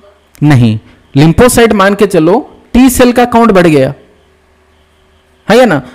सबका तो प्रॉब्लम नहीं है ना, किसका प्रॉब्लम है? मान के चलो टी सेल का है, टी सेल का काउंट बढ़ जाएगा, है या ना? बोलो, लेकिन बाकी डब्ल्यूबीसी क्या होगा? बाकी डब्ल्यूबीसी के लिए तो स्पेस नहीं है ना, समझ रहे हो ना? बाकी मोनोसाइट हो गया, बाकी जो न्यूट्रोफिल हुआ, एसिनोफिल, बासोफिल, बहुत सारे क्या हो जाएंगे? कम हो जाएंगे। इतना समझ गए, हाँ या ना? बोलो। Yes sir. तो WBC count as a whole बढ़े मतलब बढ़ तो जाएगा। फॉर एग्जाम्पल मान के चल रहे हैं यहां पे ये हो गया, मान के चलो जैसे हेमाटोपोएटिक स्टेम सेल, ठीक है? ये हो गया stem cell, hematopoietic stem cell. एक हो गया लिम्फोइड लाइन, दूसरा हो गया myeloid stem cell line. Lymphoid से क्या बन रहा है? 3 चीज बन रहा है। क्या बन रहा है? टी सेल बन रहा है, बी सेल बन रहा है और एनके सेल बन रहा है। माइलॉइड से क्या क्या बन रहा है? माइलॉइड से बन रहा है क्या? जल्दी बताओ, माइलॉइड से क्या बन रहा है? आरबीसी बन रहा है, ठीक है ना? प्लेटलेट बन रहा है या ना? और क्या क्या बन रहा है? और डब्ल्यूबीसीज बनते हैं। क्या क्या डब्ल्यूबीसीज बनते हैं? एक हो गया क्या? मोनोसाइट, है या ना? बोलो, और क्या बन रहा है? न्यूट्रोफिल। और क्या बन रहा है? इसिनोफिल। और क्या बन रहा है? बासोफिल। समझ गए? तो मान के चलते हैं ये लिम्फोइड स्टेम सेल लाइन में प्रॉब्लम है, तो टी सेल बढ़ गया, बहुत ज्यादा हो गया, ठीक है ना? बहुत ज्यादा टी सेल हो गया तो ये ज्यादा स्पेस ले जाएगा ना बोन मैरो के अंदर, है या ना? बोलो, तो यहाँ पे कम क्या होगा, प्लेटलेट कम हो जाएगा, आरबीसी कम हो जाएगा, बी सेल कम होगा, इसोनोफिल बासोफिल कम होगा, न्यूट्रोफिल, मोनोसाइट कम हो जाएगा। हाँ या ना बोलो। तो मान के चलो ना, ये सारे जो WBCs हैं ये कुल मिला के कितना था, 11,000 था। हाँ या ना बोलो, सब मिला के कितना था, 11,000। अभी टी सेल सिर्फ हो गया 11,000 मान के चलो, लेकिन बाकी के लिए क्या, बाकी तो कम हो जाएंगे ना। इतना समझ रहे हो क्या, समझ रहे हो क्या? मान के चलो टी सेल अकेला हो गया 11,000 और बाकी B cell, NK cell, monocyte, neutrophil, eosinophil, basophil, ये सब मिला के मान के चलो कितना है, सब मिला के मान के चलो 4,000 है। तो कितना हो गया, टोटल हो गया 15,000। ठीक है ना, एग्जाम्पल के तौर पर टोटल हो गया 15,000, लेकिन उसके अंदर से टी सेल कितना हो गया, 11,000, बाकी कम, बाकी सारे कम हो गया ना। इतना समझ रहे हो क्या? तो एक साइड से इमैच्योर होगा, मतलब प्रीमैच्योर होगा, definitely, very good, very good, हाँ वेरी गुड। ये जो premature cells and T cell, this premature T cell will be high, but ये जो मोनोसाइट है ये मैच्योर है, नॉर्मल है, ये न्यूट्रोफिल नॉर्मल है, इसोनोफिल नॉर्मल है, बासोफिल नॉर्मल है, क्योंकि माइलोइड स्टेम सेल लाइन का तो कोई प्रॉब्लम नहीं है। प्रॉब्लम कहां पर है, लिम्फोइड लाइन के अंदर। तो टी सेल इमैच्योर होगा, हो सकता है डायरेक्ट अगर टी सेल का मैलिग्नेंसी है वो अलग बात है, अगर लिम्फोइड स्टेम सेल लाइन यहां पे गड़बड़ हो गया तो फिर टी सेल प्रॉब्लम होगा, बी सेल का होगा, एनके सेल का भी होगा। तो लाइनेज जितना नीचे आएगा उतना क्रोनिक होगा, जितना ऊपर जाएगा उतना अक्यूट है। तो एल सीएल जो सीएलएल के बीच में एक डिफरेंस मैंने वो थ्योरी वाला क्लास में बताया था, जितना हम ऊपर जाएंगे उतना अक्यूट होगा, जितना हेमाटोपोइटिक स्टेम सेल लाइन के नीचे आएंगे, मतलब हेमाटोपोइसिस के नीचे आएंगे, लाइनेज के नीचे, और जहां पे प्रॉब्लम नीचे तक होगा, जितना ज्यादा नीचे होगा उतना ज्यादा क्या होगा, मैच्योर होगा सेल, और उतना ज्यादा प्रॉब्लम कम होगा। समझ रहे हो ना, उतना ज्यादा क्रोनिक होगा, मतलब लंबा टाइम के लिए कोई सिम्टम्स नहीं आएगा। जितना ऊपर होगा उतना ज्यादा प्रॉब्लम, क्योंकि ज्यादा सेल से अफेक्ट होंगे। हाँ या ना बोलो। Yes sir. फॉर एग्जाम्पल मान के चलो यहाँ पे लिम्फोइड स्टेम सेल लाइन का प्रॉब्लम हो गया, तो क्या अफेक्ट होगा, टी सेल, बी सेल, इनके सेल अफेक्ट हो जाएगा। अगर सिर्फ यहाँ पे टी सेल लिम्फोब्लास्ट अगर मान के चलो वो अफेक्ट हुआ तो क्या होगा, सिर्फ टी सेल अफेक्ट होगा। या फिर बी लिम्फोब्लास्ट अगर अफेक्ट हुआ तो वो क्या होगा, बी सेल सिर्फ अफेक्ट होगा। है या ना बोलो। सो डिपेंडिंग ऑन कि लाइनेज का ऊपर या नीचे कहां पर प्रॉब्लम है, उस हिसाब से फिर एक्यूट या क्रोनिक कंडीशन हम डिफरेंशिएट कर पाएंगे। लेकिन एक चीज जो नोट करना है, डब्ल्यूबीसी का काउंट बढ़ता है तो डेफिनेटली बढ़ रहा है, कुछ डब्ल्यूबीसी जो हैं वो बढ़ेंगे और कुछ जो डब्ल्यूबीसी हैं वो कम हो जाएंगे। समझ रही हो, है या ना बोलो। Yes sir. चलो, तो यहां पे एनीमिया होने का क्या रीजन है, because of the decrease RBC count.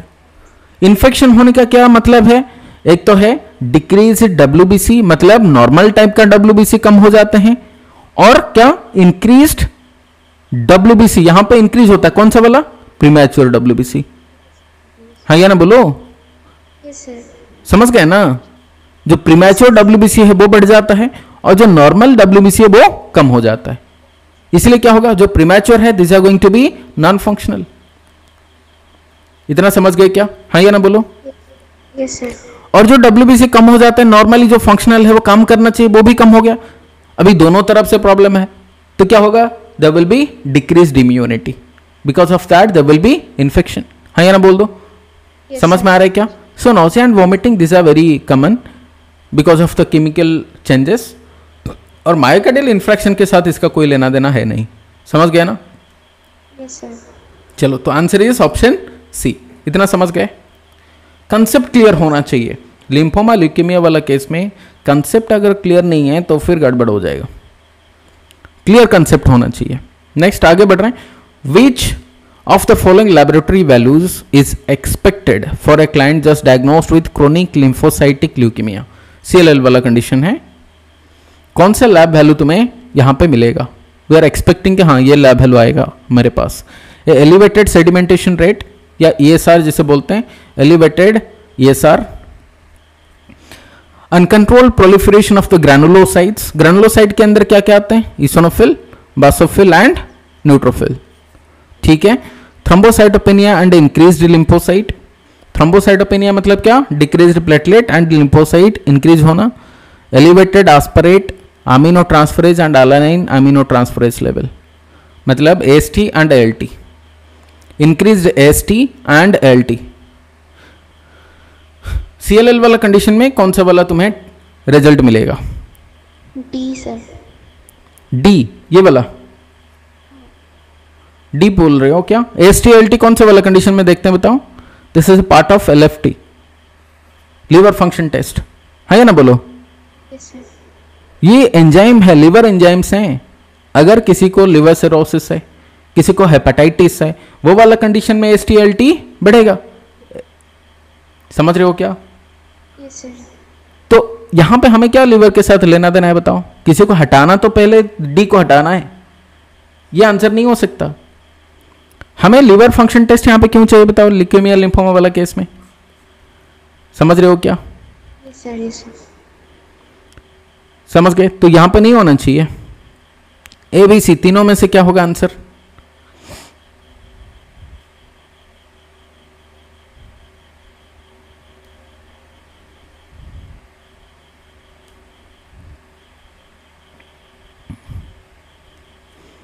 Answer is option C, thrombocytopenia and increased lymphocyte. समझ रहे हो क्या? ये थ्रोम्बोसाइटोपेनिया मतलब क्या? एक साइड से हमने देखा प्लेटलेट कम है और लिम्फोसाइट दूसरा साइड से बढ़ रहा है। इसका मतलब क्या? दीज इंक्रीज्ड लिम्फोसाइट इंडिकेट्स कि यहाँ पे हो सकता है कि ल्यूकेमिया हो, और दूसरा साइड ये कम हो रहा, कौन सा? थ्रोम्बोसाइटोपेनिया है। इसका मतलब एक बढ़ने से दूसरा कम हो जाता है, तो इसका मतलब ये हो सकता है कि ल्यूकेमिया हो। Uncontrolled proliferation of the granulocyte, हमें ये नहीं पता अनकंट्रोल्ड प्रोलिफरेशन मतलब हो सकता है कि हाँ प्रोलिफरेशन मतलब नंबर तो बढ़ रहा, ग्रैनुलोसाइट मतलब क्या? जो इसिनोफिल, बासोफिल, न्यूट्रोफिल, ठीक है। तो एक बढ़ रहा है तो दूसरा यहां पे कोई कम नहीं हो रहा, हमें ये बता नहीं पाएंगे, ये बता नहीं पाएंगे कि मतलब ल्यूकेमिया वाला केस है। और ऊपर से ये लिम्फोसाइटिक बोला, लिम्फोसाइटिक मतलब ग्रैनुलोसाइट तो नहीं हो सकता, ये माइलोसाइटिक होना चाहिए, है या ना बोलो? समझ रहे हो क्या?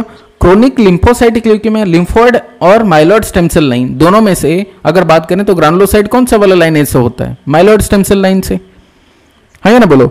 माइलॉइड से क्या बन रहा है बताओ? माइलॉइड से क्या बन रहा है? माइलॉइड से आरबीसी बनता है, और क्या बन रहा है? प्लेटलेट बनता है, और क्या बन रहा है? इसिनोफिल, बासोफिल, न्यूट्रोफिल, ये सारे बनते हैं। So this are called what? Granulocytes, granulocytes. अरे लिम्फॉइड लाइन से क्या बन रहा है? लिम्फॉइड से बन रहा है क्या? टी सेल, बी सेल और एनके सेल। तो लिम्फॉइड स्टेम सेल लाइन अगर बात करें तो ये ग्रैनुलोसाइट होना चाहिए क्या? नहीं। लिम्फोसाइटिक ल्यूकेमिया वाला केस में ग्रैनुलोसाइट बढ़ेगा? नहीं बढ़ेगा। समझ रहे हो ना? तो ये क्या होगा? अगर ये ग्रैनुलोसाइट के बारे में आता तो हम क्या बोलते? ये हो सकता है CML हो, क्रोनिक माइलॉइड ल्यूकेमिया हो। ये तो CML के बारे में नहीं बताया, क्या है? लिम्फोसाइटिक बताया है, तो हम ग्रैनुलोसाइट को क्यों पकड़ेंगे भाई? समझ रहे हो? हाँ या ना बोलो? Yes sir.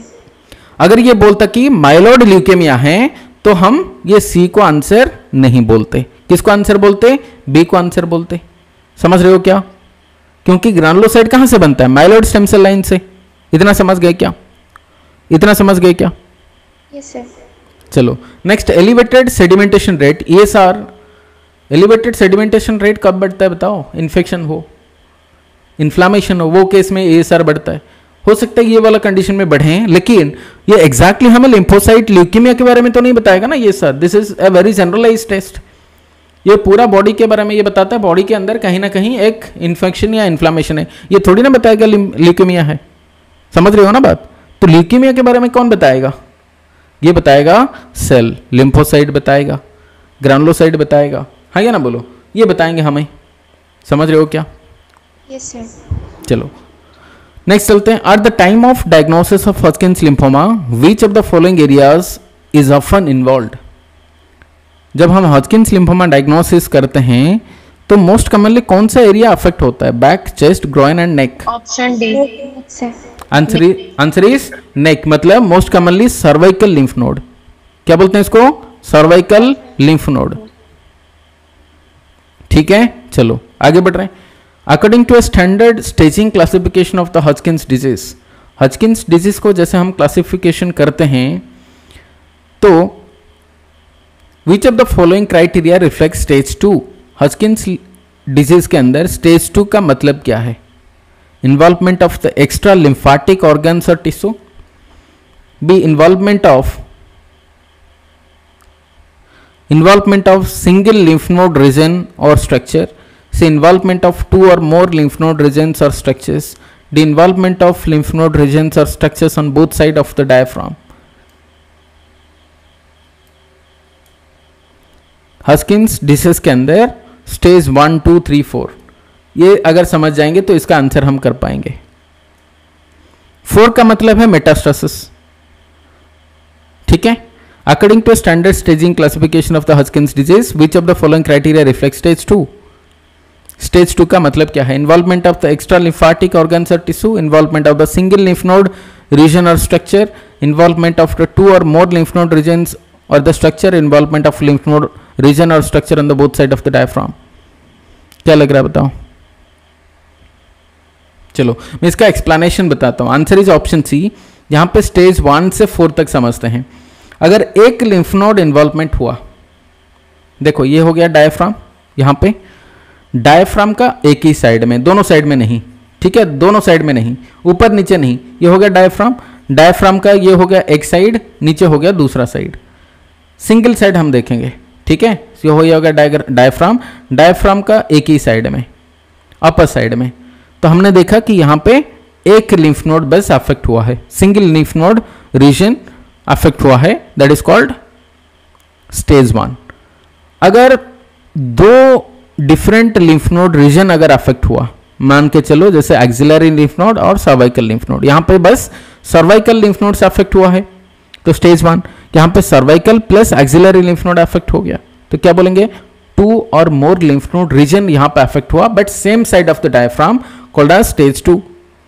अगर 2 different lesions like cervical lymph node and inguinal lymph node दोनों अफेक्ट हो गए but they are on the both side of the diaphragm, that is called stage 3।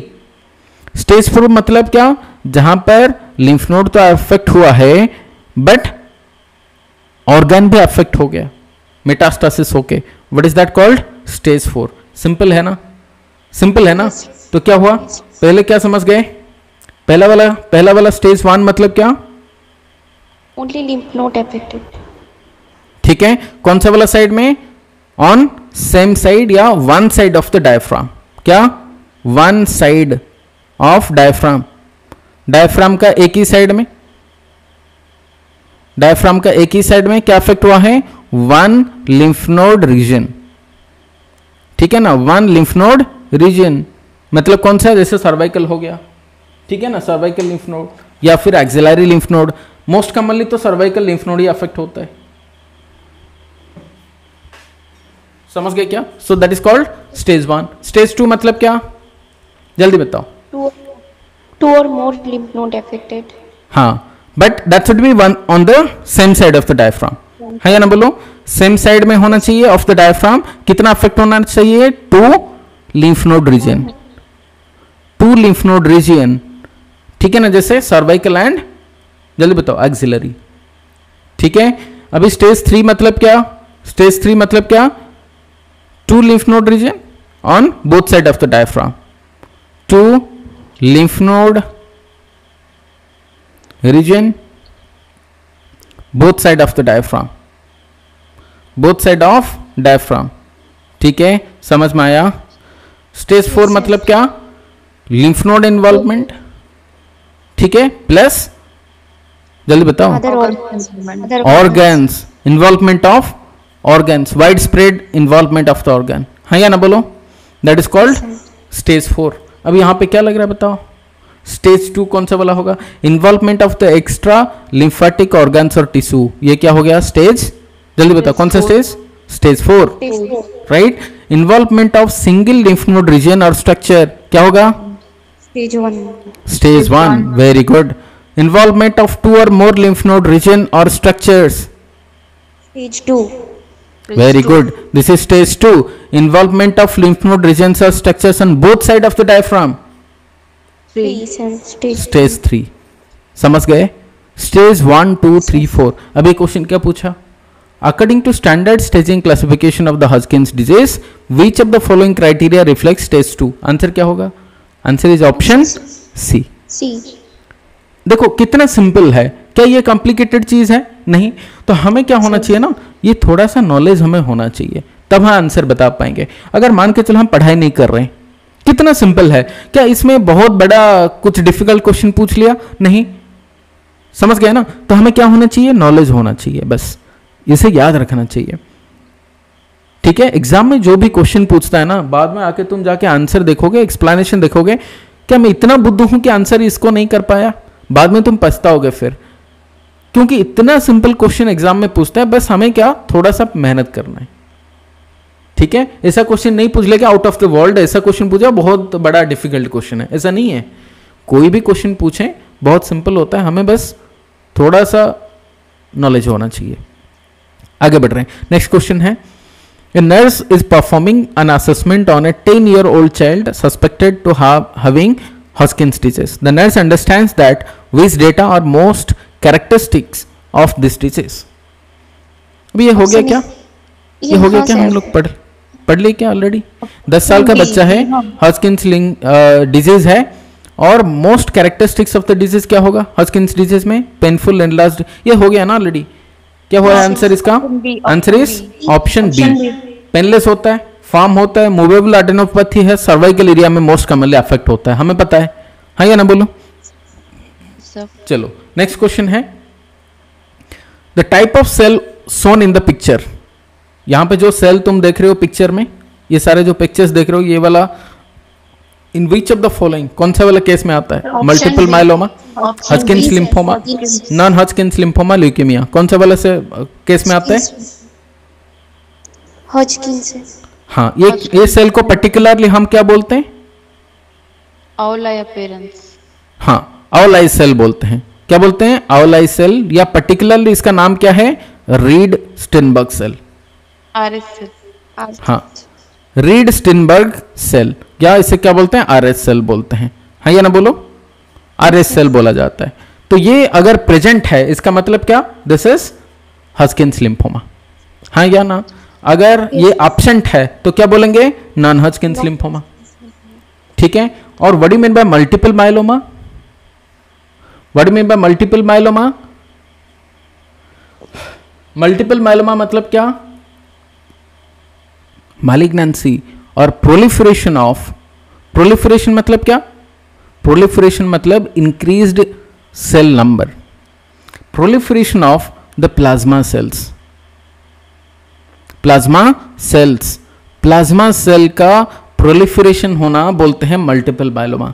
What is plasma cell? Plasma cell क्या है? Plasma cell is a modification form of B cell. ठीक है, हमारा body के अंदर कौन सा है बताओ? बी सेल है। कौन सा वाला लाइन इससे बनता है? लिम्फोइड स्टेम सेल लाइन से, है या ना बोलो? लिम्फोइड स्टेम सेल लाइन से क्या बनता है? Lymphoid stem cell line. Lymphoid stem cell line से क्या क्या बनता है? जल्दी बताओ। लिम्फोइड स्टेम सेल लाइन से क्या बनता है बताओ? एक है बी सेल बनता है, और क्या बनता है? टी सेल बनता है, और क्या बनता है? नेचुरल किलर सेल बनता है। ठीक है, बी सेल बाद में जब टिश्यू के अंदर चला जाता है, ठीक है, तो इसे क्या बोलते हैं? इसे बोला जाता है प्लाज्मा सेल। मतलब बी सेल का एक दूसरा मॉडिफाइड फॉर्म, क्या बोलते हैं उसको? Plasma cell. बी सेल का काम क्या है?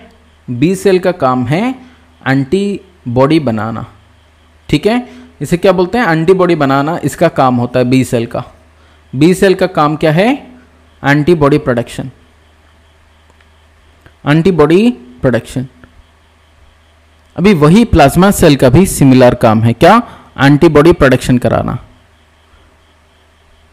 अगर प्लाज्मा सेल, मान के चलो प्लाज्मा सेल अगर क्या हुआ? प्लाज्मा सेल का मैलिग्नेंसी हुआ, तो प्लाज्मा सेल का प्रीमैच्योर फॉर्म ज़्यादा बढ़ जाएंगे, तो वो वाला केस में क्या होगा? प्लाज्मा सेल वाला कैंसर को हम क्या बोलेंगे? इसे बोलते हैं मल्टीपल माइलोमा। मल्टीपल माइलोमा, समझ गए? अगर बी सेल का होता तो क्या बोलते? इधर ये ल्यूकेमिया बोलते या लिम्फोमा बोलते, हाँ या ना बोलो? समझ रहे हो क्या? समझ गए क्या? लेकिन प्लाज्मा सेल का है तो इसलिए क्या बोल रहे हैं? Multiple myeloma. समझ गए? अभी मल्टीपल माइलोमा वाला केस में क्या बढ़ता है? प्लाज्मा सेल का प्रीमैच्योर फॉर्म या प्रीमैच्योर प्लाज्मा सेल ज़्यादा बढ़ जाते हैं? अगर प्रीमैच्योर सेल बढ़ेंगे तो क्या वो एंटीबॉडी बना पाएंगे? नहीं, ठीक है ना। तो इसमें जो एंटीबॉडी अगर बनते हैं, so this are going to be abnormal antibodies. There is increased abnormal antibodies, abnormal antibodies. And most commonly जो abnormal antibody बनते हैं वो क्या? IgG. IgG सबसे ज़्यादा अमाउंट का बढ़ता है। IgG एक abnormal antibody बनाएगा, मतलब ये मल्टीपल माइलोमा सबसे ज़्यादा अमाउंट का abnormal antibody जो बनाता है वो है IgG मोस्ट कॉमनली। उसके बाद क्या? उसके बाद IgA, ठीक है। तो याद रखना IgG सबसे ज़्यादा बनता है abnormally एंड abnormal IgA उसके बाद सेकेंड मोस्ट कॉमनली बढ़ता है। अगर ये IgG IgA दो एंटीबॉडी अगर ये abnormal हो जाएंगे तो क्या होगा? क्या वो इन्फेक्शन को रोक पाएंगे? नहीं। तो इसे क्या बोलेंगे? There is increased risk of infection, increase risk of infection.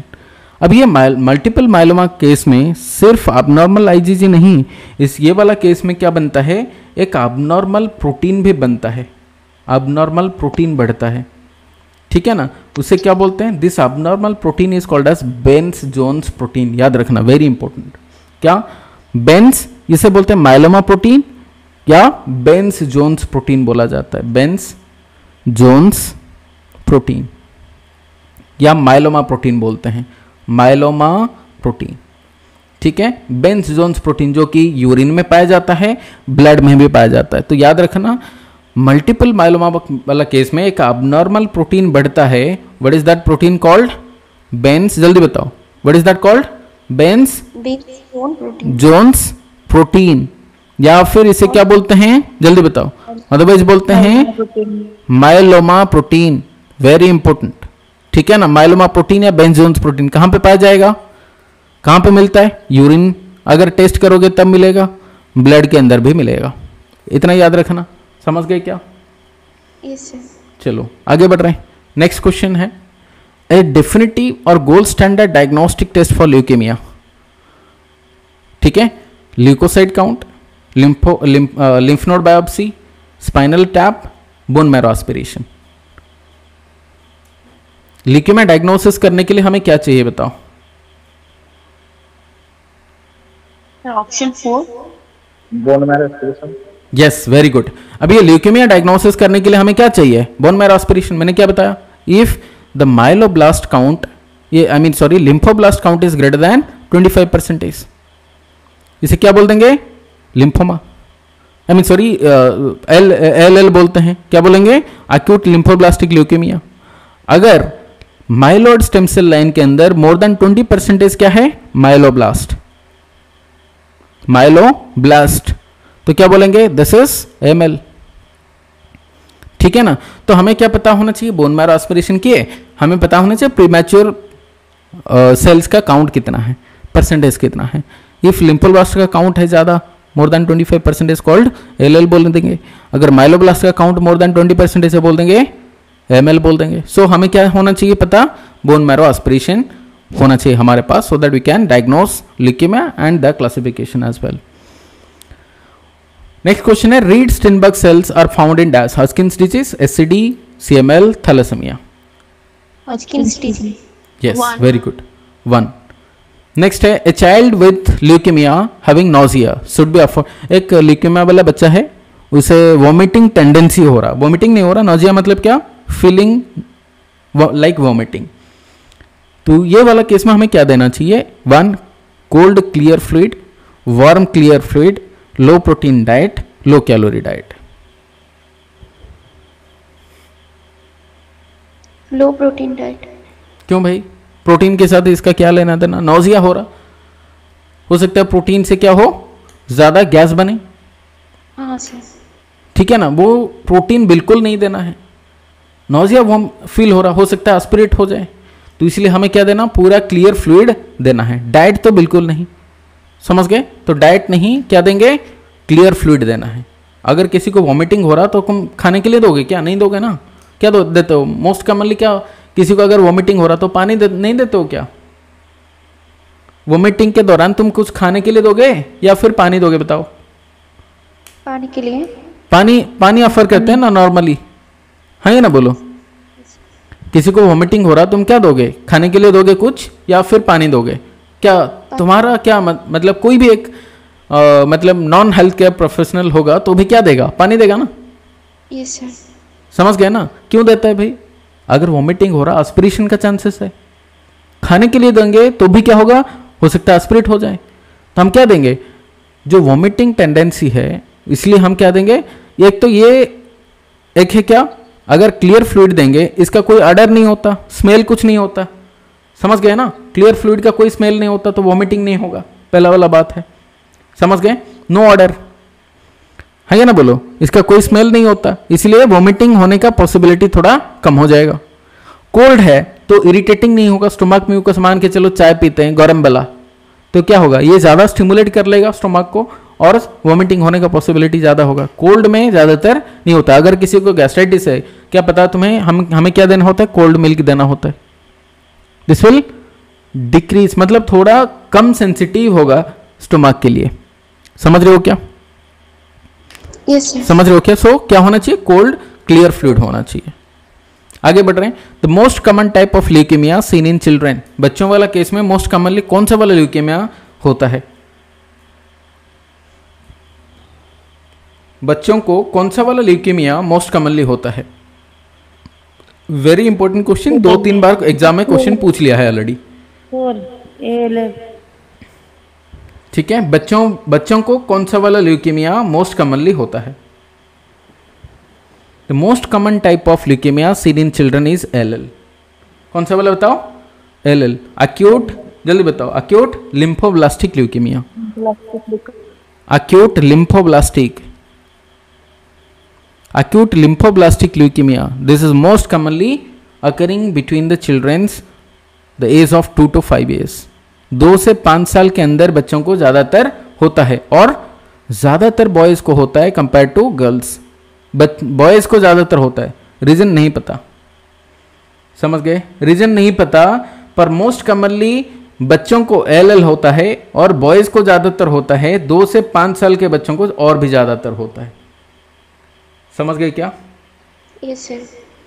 अगर एएमएल के बारे में बताएं तो AML is the second most common, बच्चों वाला केस में सेकंड मोस्ट कॉमन। पहला वाला क्या है? मोस्ट कॉमन क्या है? एएलएल। सेकंड क्या है? एएमएल, समझ गए?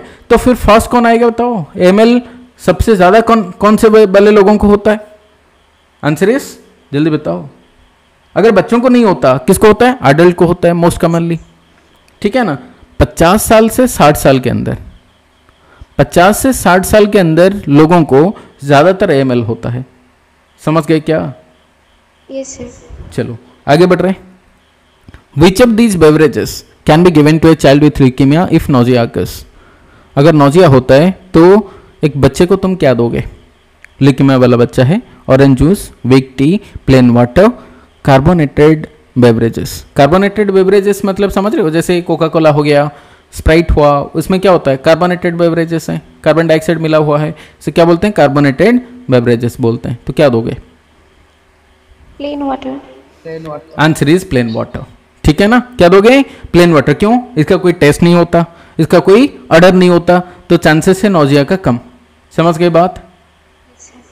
चलो आगे बढ़ रहे हैं। The clinical manifestation of the nausea should expect in a patient with LLR dash। अगर कोई बच्चे को LL है तो उसका क्या क्लिनिकल फीचर्स होगा? Petechiae, alopecia, anaemia, insomnia, anaemia, petechiae, alopecia, bleeding gum. Alopecia मतलब क्या? Hair loss. हेयर लॉस, हाँ, लॉस ऑफ हेयर या हेयर लॉस जो भी बोल सकते हो। पिटिकिया मतलब समझ रहे हो? Pin pointed bleeding which is less than 3 mm, है या ना? बोलो। Yes sir. एनीमिया तो पता है। इंसोम्निया मतलब क्या? Loss of sleep. Yes, loss of sleep.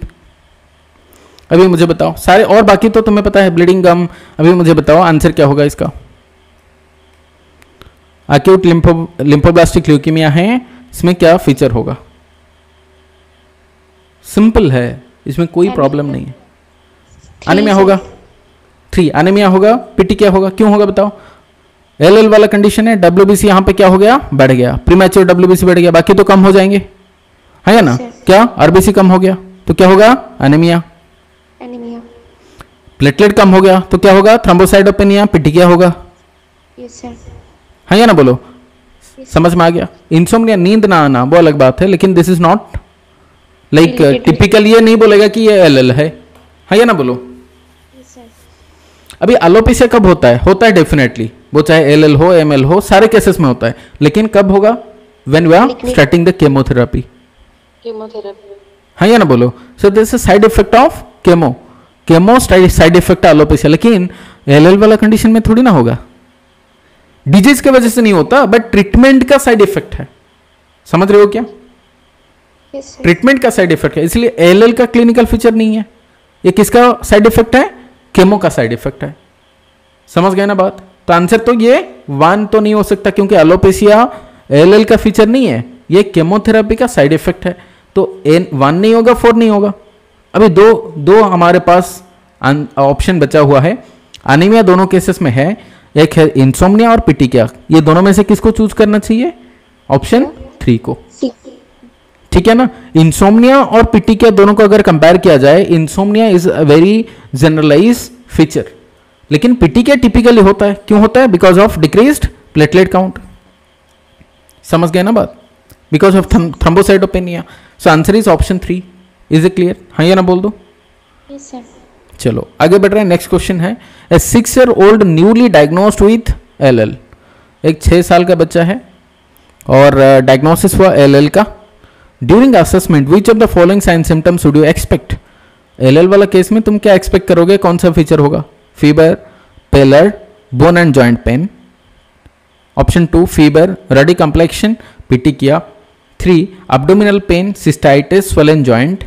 4 enlarged lymph node, low grade fever, night sweat. 2 sir. Ruddy complexion मतलब समझ रहे हो ना, स्किन क्या हो जाना, रड्डी मतलब रेड, रेडनेस दिखना, ठीक है? अब बताओ आंसर क्या हो सकता है, एल वाला कंडीशन है। ऑप्शन 2। ऑप्शन 2 के साथ क्यों जाओगे, फीवर होगा, क्यों होगा बताओ? WBC काउंट रिड्यूस्ड है। हाँ, डिक्रीज WBC नंबर 1, हाँ या ना बोलो, इसके वजह से इन्फेक्शन होता है और फीवर होगा। अभी पिटी क्या होता है, क्यों, डिक्रीज प्लेटलेट काउंट, ठीक है ना, डिक्रीज प्लेटलेट, उसके वजह से पिटी क्या होता है, वाई रेडी कंप्लेक्शन, क्यों बोलेगे बताओ, क्यों रेडनेस होगा, रेड कब होता है बताओ? अब यहां पर रेड होगा या पेल दिखेगा बताओ, क्योंकि आरबीसी कम है, एनीमिया है, पेल होगा या रेड होगा बताओ? पेल होना चाहिए। पेल होना चाहिए, तो पेलर होगा ना, रेडी क्यों होगा भाई, समझ गए? तो ये इसके वजह से इसको हम आंसर नहीं बोल पाएंगे, हालांकि फीवर पिटी क्या होता है, हाँ या ना बोलो? Yes sir. समझ गए? अभी हमारे पास क्या ऑप्शन है, 1 है करेक्ट, फीवर है, पेलर होगा, क्यों, फीवर का रीजन है डिक्रीज WBC, पेल है क्योंकि आरबीसी कम है, समझ गए? अभी ऑप्शन 3 को समझते हैं, ये तो नहीं होगा, अभी 2 को हम हटा दिए, अभी ऑप्शन 3 को चलते हैं। एब्डोमिनल पेन होना, सिस्टाइटिस, स्वोलन जॉइंट, क्या लग रहा है ये वाला होना चाहिए?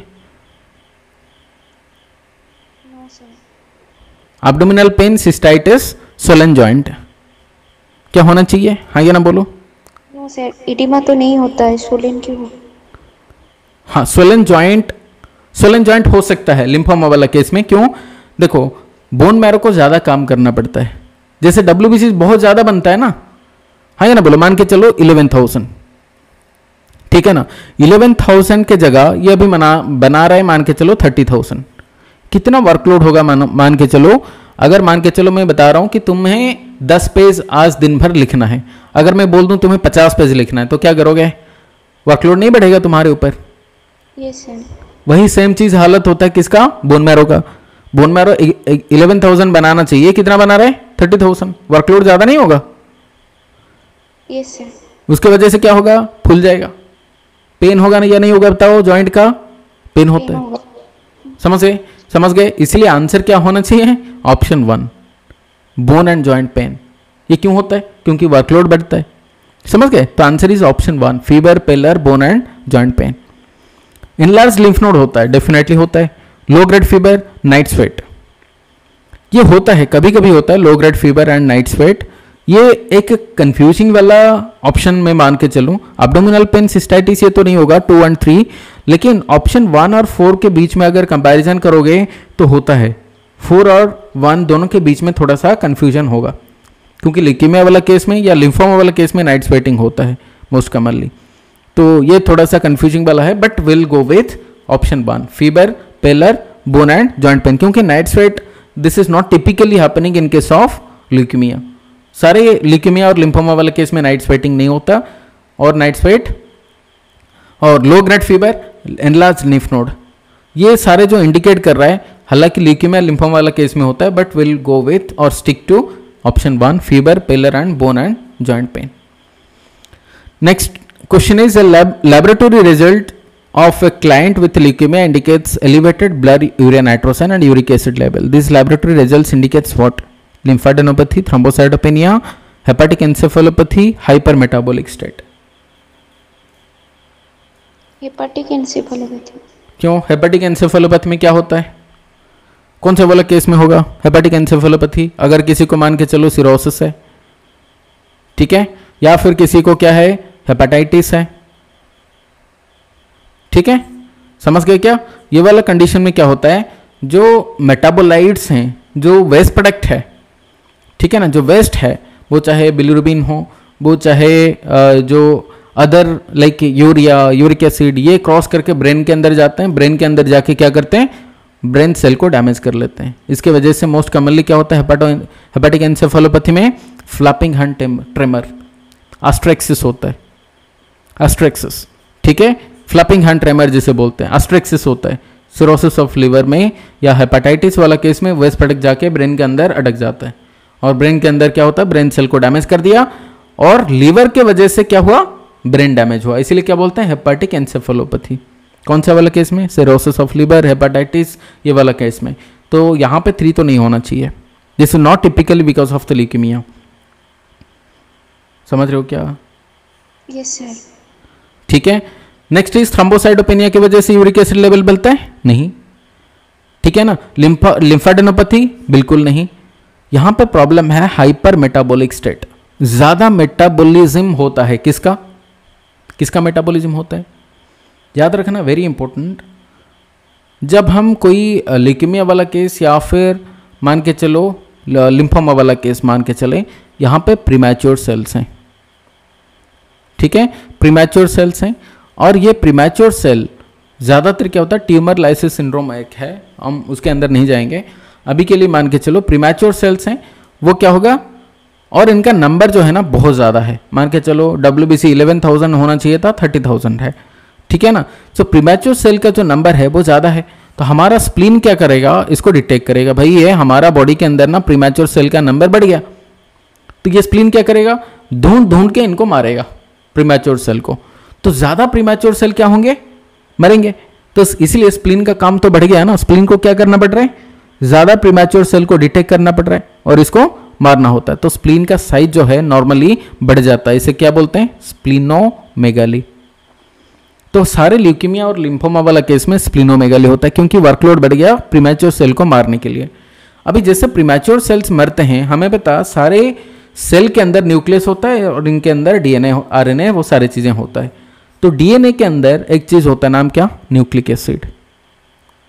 न्यूक्लिक एसिड, न्यूक्लिक एसिड के अंदर क्या, न्यूक्लिक एसिड के अंदर हमारे पास क्या होता है, जैसे ATCG, adenosine, thymine, uracil and cytosine, ठीक है। ये होता है क्या, ATC और क्या, ग्वानिन, जो DNA के अंदर होता है, ठीक है। T और U होता है किसके अंदर, RNA के अंदर, थायमिन होता है किसके अंदर, DNA के अंदर, समझ गया ना। तभी यहाँ पे ये जो न्यूक्लिक एसिड है DNA और RNA के अंदर, ये सेल जैसे ही स्प्लीनो में मतलब स्प्लीन के अंदर पहुंचा, वो प्रीमैच्योर सेल, वो सेल को इसने क्या किया, मार दिया। तो मारने के बाद इसके अंदर से जो न्यूक्लिक एसिड है, जो नाइट्रोजन बेसेस हैं, जो adenine, thymine, uracil, cytosine, guanine ये हैं, वो निकल के बाहर आ जाएंगे, पहुंचेंगे किसके पास, लीवर के पास। लीवर क्या करेगा, मेटाबोलाइज करेगा, बनाएगा क्या, यूरिया। समझ रहे हो क्या, समझ रहे हो क्या, क्या बनाएगा, यूरिक एसिड बनाएगा। समझ रहे हो क्या क्या बनाएगा? Uric acid. कहां से? न्यूक्लिक एसिड से। तो न्यूक्लिक एसिड से क्या बनाएगा? बनाएगा यूरिक एसिड। ठीक है, और यूरिक एसिड का लेवल क्या होगा? धीरे धीरे बढ़ेगा। ठीक है, बढ़ेगा। इसे क्या बोलते हैं? गाउट। क्या बोलते हैं? गाउट बोला जाता है। सो this is hyper metabolic state. क्यों? ज्यादा मेटाबॉलिज्म होता है। किसका मेटाबॉलिज्म होता है? न्यूक्लिक एसिड का। समझ गए? तो स्प्लीन क्या किया? बहुत सारे प्रीमैच्योर सेल को मार के वहां के अंदर से जो न्यूक्लियस के अंदर जो डीएनए आरएनए था वहां से जो एटीसीजी है, adenine thymine guanine cytosine uracil, उसको निकाल दिया। निकाल के ब्लड के अंदर फेंक दिया। ब्लड गया किधर? लिवर के अंदर। लिवर के अंदर से सारे वो मेटाबॉलिज्म हो गए। बनेगा क्या? Uric acid. अब ये यूरिक एसिड क्या होगा? जिससे बॉडी के अंदर बढ़ता है वो कंडीशन को हम गाउट बोलते हैं। हाँ या ना बोलो? तो इसे क्या बोलेंगे? क्योंकि मेटाबॉलिज्म ज्यादा होता है तो बोलेंगे हाइपर मेटाबॉलिक स्टेट। समझ गए? समझ गए क्या? अभी ये गाउट वाला कंडीशन में हमें यूरिक एसिड लेवल को कम करना चाहिए। क्या ड्रग देते हैं? आलोप्यूरिनॉल। क्या ड्रग देंगे? Allopurinol. Allopurinol is the anti gout drug. क्या बोलते हैं इसको? Anti gout drug. Anti gout drug क्या है? आलोप्यूरिनॉल। इतना समझ गए बात? समझ गए क्या? चलो, सो हाइपर मेटाबॉलिक स्टेट जहां पर न्यूक्लिक एसिड जो है वो मेटाबोलाइज होता है लिवर के अंदर, बनता है यूरिक एसिड, कंडीशन बोलते हैं गाउट, और इसे ठीक करने के लिए दिया जाता है आलोप्यूरिनॉल। अभी दूसरा वाला कंडीशन, जब हम केमो देते हैं, केमो क्या करता है? केमो भी गाउट कराता है। कैसे? केमो का मैकेनिज्म अलग है। केमो क्या करता है? ढूंढ ढूंढ के ये निकालता है वो which are the rapid dividing cells. Rapid dividing cells. शुरुआत में मैंने बोला था क्या कि जो प्रीमैच्योर सेल्स हैं वो रैपिडली डिवाइड होते हैं। हाँ या ना बोलो? So rapidly dividing cells are the premature cells. अब ये प्रीमैच्योर सेल्स को ढूंढेगा क्या? केमो ड्रग्स, और इसे क्या करेगा? मार देगा। हाँ या ना बोलो? क्या करेगा? मार देगा। हाँ या ना बोलो? So premature cells will be destroyed. हाँ या ना बोलो? अभी डिस्ट्रॉय होने के बाद यहां पे क्या होता है? जो सेल के अंदर क्या था? जो न्यूक्लियस था, इसके अंदर क्या था? डीएनए था। डीएनए के अंदर से क्या बन गया? अब ये सेल जैसे ही फट गया, जैसे ही वो डैमेज हुआ, इसके अंदर से क्या बाहर आ जाएंगे? डीएनए बाहर आ गया। सेल के अंदर क्या था? पोटासियम था। अभी पोटासियम क्या होगा? बाहर आ जाएगा। तो इसलिए क्या होता है? Hyper kalaemia. हाइपर कैलेमिया होता है। और डीएनए की वजह से क्या होता है? यूरिक एसिड ज्यादा बढ़ जाता है। अगर केमो देंगे तो क्या कंडीशन हुआ? यूरिक एसिड बढ़ गया, हाइपर कैलेमिया हुआ। केमो क्या करता है? जो रैपिड डिवाइडिंग सेल है, उसे नहीं पता कौन सा सेल बॉडी का है जो रैपिडली डिवाइड कर रहा है, वो हमारा खुद का सेल को डैमेज कर लेता है। इसलिए हेयर सेल्स डैमेज हो जाते हैं। एलोपेशिया होता है केमो की वजह से। हमारा म्यूकोसाइटोसिस होता है क्योंकि जो माउथ के अंदर जो सेल्स हैं, जो म्यूकोसा है, वो रैपिडली डिवाइडिंग है। केमो को नहीं पता ना कि ये नॉर्मल सेल है, वो ढूंढा कि रैपिडली डिवाइडिंग सेल कौन है। तो माउथ के अंदर जो म्यूकोसा है, वो म्यूकोसा को देखा कि ये रैपिडली डिवाइड हो रहा, तो उसको मार देगा जाके। मारने से क्या होगा? म्यूकोसा डैमेज हो जाएगा, बोलते हैं म्यूकोसाइटिस। ठीक है। और रैपिडली डिवाइडिंग सेल कौन है? जो प्रीमैच्योर सेल्स WBC वगैरह जो बढ़ रहे हैं वो है। और ये प्रीमैच्योर सेल जैसे ही डैमेज हुआ, उसके अंदर से सारा डीएनए निकल के बाहर, डीएनए के अंदर से जो नाइट्रोजन बेसेस हैं, जो यूरिक एसिड बनेगा वहां से, एडेनिन थायमिन ग्वानिन साइटोसिन वगैरह, उसके अंदर से यूरिक एसिड ज़्यादा बन गया। और यहाँ पे क्या हुआ? गाउट। और उसको हम ट्रीट करने के लिए देंगे क्या? आलोप्यूरिनॉल। ठीक है। इसलिए जब केमो चलता है, इसलिए बार बार यूरिक एसिड लेवल का चेक किया जाता है। ठीक है। और ज्यादातर बच्चों को आलोप्यूरिनॉल, या फिर ज्यादातर लोगों को आलोप्यूरिनॉल चलता है क्योंकि केमो का साइड इफेक्ट है गाउट, क्योंकि वो रैपिडली डिवाइडिंग सेल को डैमेज करता है और उसके अंदर से जो डीएनए निकलता है वो यूरिक एसिड लेवल को बढ़ाता है। और साथ में सेल के अंदर ज्यादा है क्या? पोटासियम, और पोटासियम को निकाल देता है बाहर। तो बॉडी के अंदर क्या बढ़ा? ब्लड के अंदर हाइपरकैलेमिया हुआ। ठीक है, हाइपरकैलेमिया हुआ। और हाइपरकैलेमिया को ट्रीट करने के लिए हमें क्या पता होना चाहिए? We are giving insulin plus glucose. और क्या देते हैं? Number 1, number 2 calcium gluconate. Calcium gluconate इसका मैनेजमेंट है। हाइपरकैलेमिया वाला क्लास देखोगे तो वहाँ पे मिल जाएगा, न्यूट्रिशन वाला क्लास के अंदर है। तो क्या होता है, वो क्या नहीं होता, वो चीज़ें और अंदर नहीं जाएंगे हाइपरकैलेमिया के अंदर। याद रखना बस, ECG में टॉल टेंटेड टी वेव होता है। ठीक है। और डायस्टोलिक अरेस्ट होता है हाइपरकैलेमिया वाला केस में, इसीलिए डायस्टोलिक अरेस्ट को मतलब प्रिवेंट करने के लिए देते हैं कैल्शियम ग्लूकोनेट, और हाइपरकैलेमिया को ट्रीट करने के लिए देते हैं इंसुलिन एंड ग्लूकोज। आंसर क्या होगा यहाँ पे? Hyper metabolic state. ठीक है, आगे बढ़ रहे हैं। Acute lymphocytic leukaemia LL is most commonly seen in people of which age group? LL कौन सा एज ग्रुप में ज्यादातर पाया जाता है? 50 to 60। अरे नहीं, वो क्या हो गया? एलएल कौन सा वाला केस में ज्यादातर होता है? मोस्ट कॉमनली बच्चों को होता है ना। हाँ सर। AML 50 to 60 है, 50 to 70। ठीक है ना, AML क्या है? 50 to 70 वाला केसेस में होता है। LL क्या है? 4 to 12 years। ठीक है, समझ में आ रहा है क्या? LL मोस्ट कॉमनली बच्चों को होता है। आगे बढ़ रहे हैं। Which of the following is not a common clinical manifestation of LL? LL का कौन सा एक फीचर नहीं है? Bone pain, fever, petechiae, weight gain. Weight gain. Weight gain नहीं होता, क्या होता है? वेट लॉस होता है। क्या होता है? वेट लॉस होगा। ठीक है, चलो आगे बढ़ रहे हैं। Malignancy affecting granulocyte cells leading to fatigue, anemia, bleeding, infection.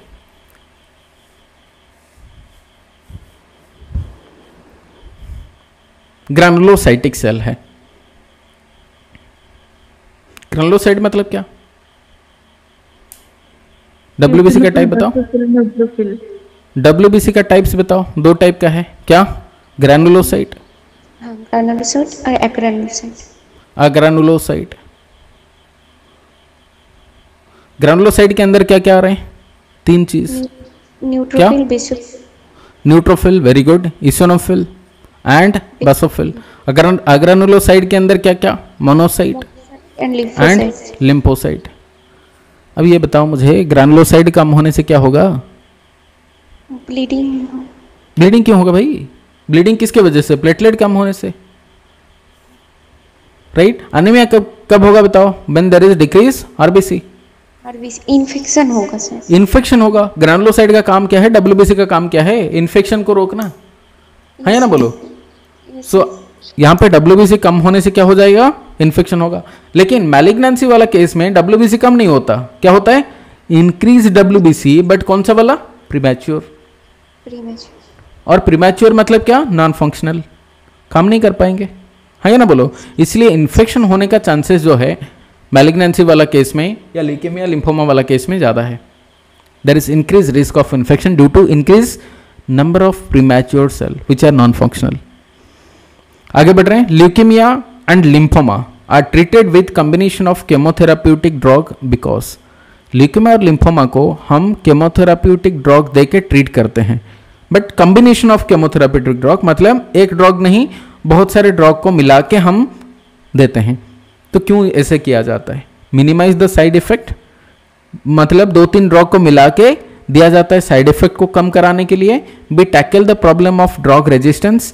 C maximize the effect of therapy. D both B and C. Both sir, B and C. Yes, मतलब ड्रग अगर एक ड्रग देंगे तो ड्रग रेजिस्टेंस होने का chances ज्यादा है, तो इसलिए 2-3 ड्रग मिला के दिया जाता है और साथ में इफेक्ट इसका क्या होगा? ज्यादा होगा। Platelet count of the patient suffering from leukaemia is 19,000। Leukaemia वाला कंडीशन है, एक पेशेंट का ल्यूकेमिया डायग्नोसिस है, प्लेटलेट काउंट 19,000 है। तुम्हारा अप्रोप्रिएट नर्सिंग केयर क्या होना चाहिए? 1.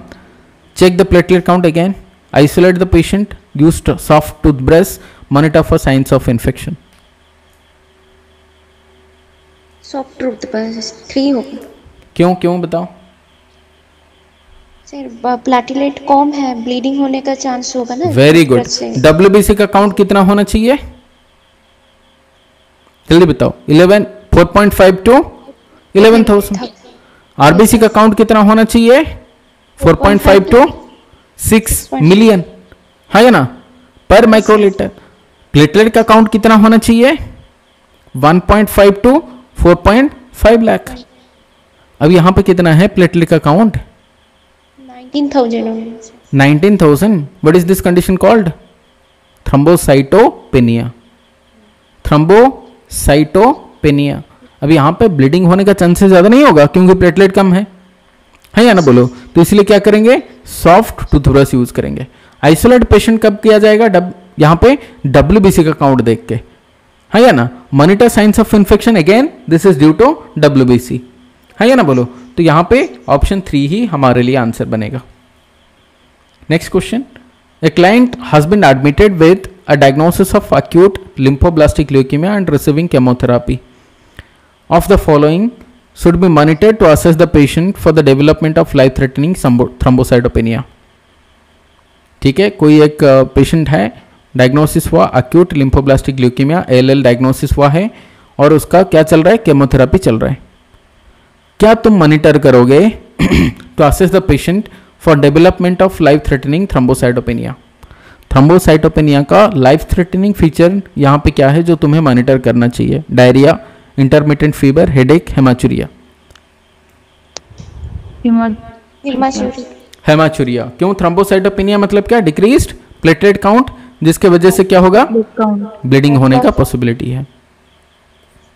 ठीक है, चलो आगे बढ़ रहे हैं। What is the primary action of drug allopurinol? Allopurinol को क्यों दिया जाता है? 1. Decrease the production of uric acid. 2. it decreases the pain level. 3. it reduces the inflammation. 4. it helps in excretion of the uric acid. Option 1. यहाँ पे 2 और 3 तो नहीं है, और 1 और 4 दोनों को अगर देखो तो यूरिक एसिड रिलेटेड दोनों ही है। ठीक है ना, एक बोल रहा है कि प्रोडक्शन को रोकेगा, दूसरा बोल रहा है कि एक्सक्रीशन को ज्यादा कर देगा। तो अलोप्यूरिनॉल का काम क्या है? प्रोडक्शन रोकता है या एक्सक्रीशन ज्यादा कर देता है? सो what is your answer? Answer is option 1। ये यूरिक एसिड प्रोडक्शन को कम कर देता है, जिसके वजह से गाउट नहीं होता। ठीक है, आगे बढ़ रहे हैं। Next question is Philadelphia chromosome can be seen in dash? Cancer of the breast, CML, Burkitt lymphoma, Hodgkin's lymphoma. Hodgkin's lymphoma. Answer is CML, chronic myeloid leukaemia. CML का एक टाइप है, एक पर्टिकुलर क्लासिकल फीचर है, वो है Philadelphia chromosome, जहां पर chromosome 9 और 22 के बीच में एक ट्रांसलोकेशन होता है। मतलब क्या? यहां पे देखो क्रोमोसोम 9 का लॉन्ग आर्म है और ये क्रोमोसोम 22। ठीक है, यहां पे देख सकते हैं क्रोमोसोम 9 का ये वाला लंबा क्यू आर्म है और ये क्रोमोसोम 22 का क्यू आर्म है। इनके बीच में क्या होता है? ट्रांसलोकेशन होता है। मतलब यहां से ये हट गया, कट गया और यहां पे आके जुड़ गया। यहां से ये कटेगा, कट के बाहर, यहां से ये कट गया, कट के कहां पे आ गया? यहां पे देखो ये वाला। ठीक है, और यहां से ये कटने के बाद ये किधर जाता है? देखो ये जाता है, मतलब ऐसे तो नहीं बोल पाए, कट गया मतलब इधर से कटा, यहां से। ठीक है, यहां से कटा और ये इधर से। ठीक है, ये वाला आके इधर जुड़ेगा और ये वाला जाएगा इधर। समझ रहे हो? समझ रहे हो क्या? हाँ, तो ये जो BCR है ये यहां तक रुक गया। ये कटने के बाद, इतना कटने के बाद देखो पहला वाला है, ये इतना कट के बाहर आ गया। अभी इतना वाला जो पोर्शन है ये इधर, यहां पे देख रहे हो। अब यहां से ये कट गया इतना ABL जीन से, और ये ABL जीन जाके इधर लग जाता है। ठीक है, और ये जाके लग जाता है इधर। ठीक है, ये जो बाहर आ गया इतना वाला पोर्शन, कहाँ, कौन सा? क्रोमोसोम 22 का क्यू आर्म, ये जाके इधर, और ये जो BCR और ABL जीन है ये आके जुड़ जाता है साथ में। ये BCR ABL जीन जो है अगर साथ में जुड़ जाते हैं, ये पर्टिकुलर टाइप का क्रोमोसोम को हम क्या बोलते हैं? फिलाडेल्फिया क्रोमोसोम, जो कि क्रोमोसोम 9 और 22 के बीच में ऐसे स्विच हो गया। समझ गए? स्विच हो जाता है। तो BCR ABL जीन अगर हमें मिलेगा, so that is called as Philadelphia chromosome, which is happening in case of CML और chronic myeloid leukemia. याद रखना, इतना हमें याद नहीं रखना चाहिए, बस इतना याद रख लो कि क्रोमोसोम 9 और 22 के बीच में क्या होता है? there is some translocation of the chromosomal part. ठीक है, और पर्टिकुलरली ये BCR ABL जीन इसके अंदर होना चाहिए, so that we can say this is the Philadelphia chromosome. तो याद रखना क्रोमोसोम 9 और 22 वेरी इंपॉर्टेंट। किन के बीच में होता है? 9 और 22 के बीच में। सो आज के लिए इतना। आई थिंक सो सबको समझ में आ गया होगा। फिर भी कोई डाउट है तो पूछ लो। कंसेप्ट समझ में आया? और ज़्यादा जानकारी चाहिए regarding leukaemia, lymphoma, multiple myeloma, theory वाला क्लास है, देख लो और ज़्यादा अच्छा से और समझ में आएगा, पूरा कंसेप्ट क्लियर हो जाएगा अगर अभी तक नहीं देखे हो। ठीक है, समझ में आया? बंद करूं? Yes sir.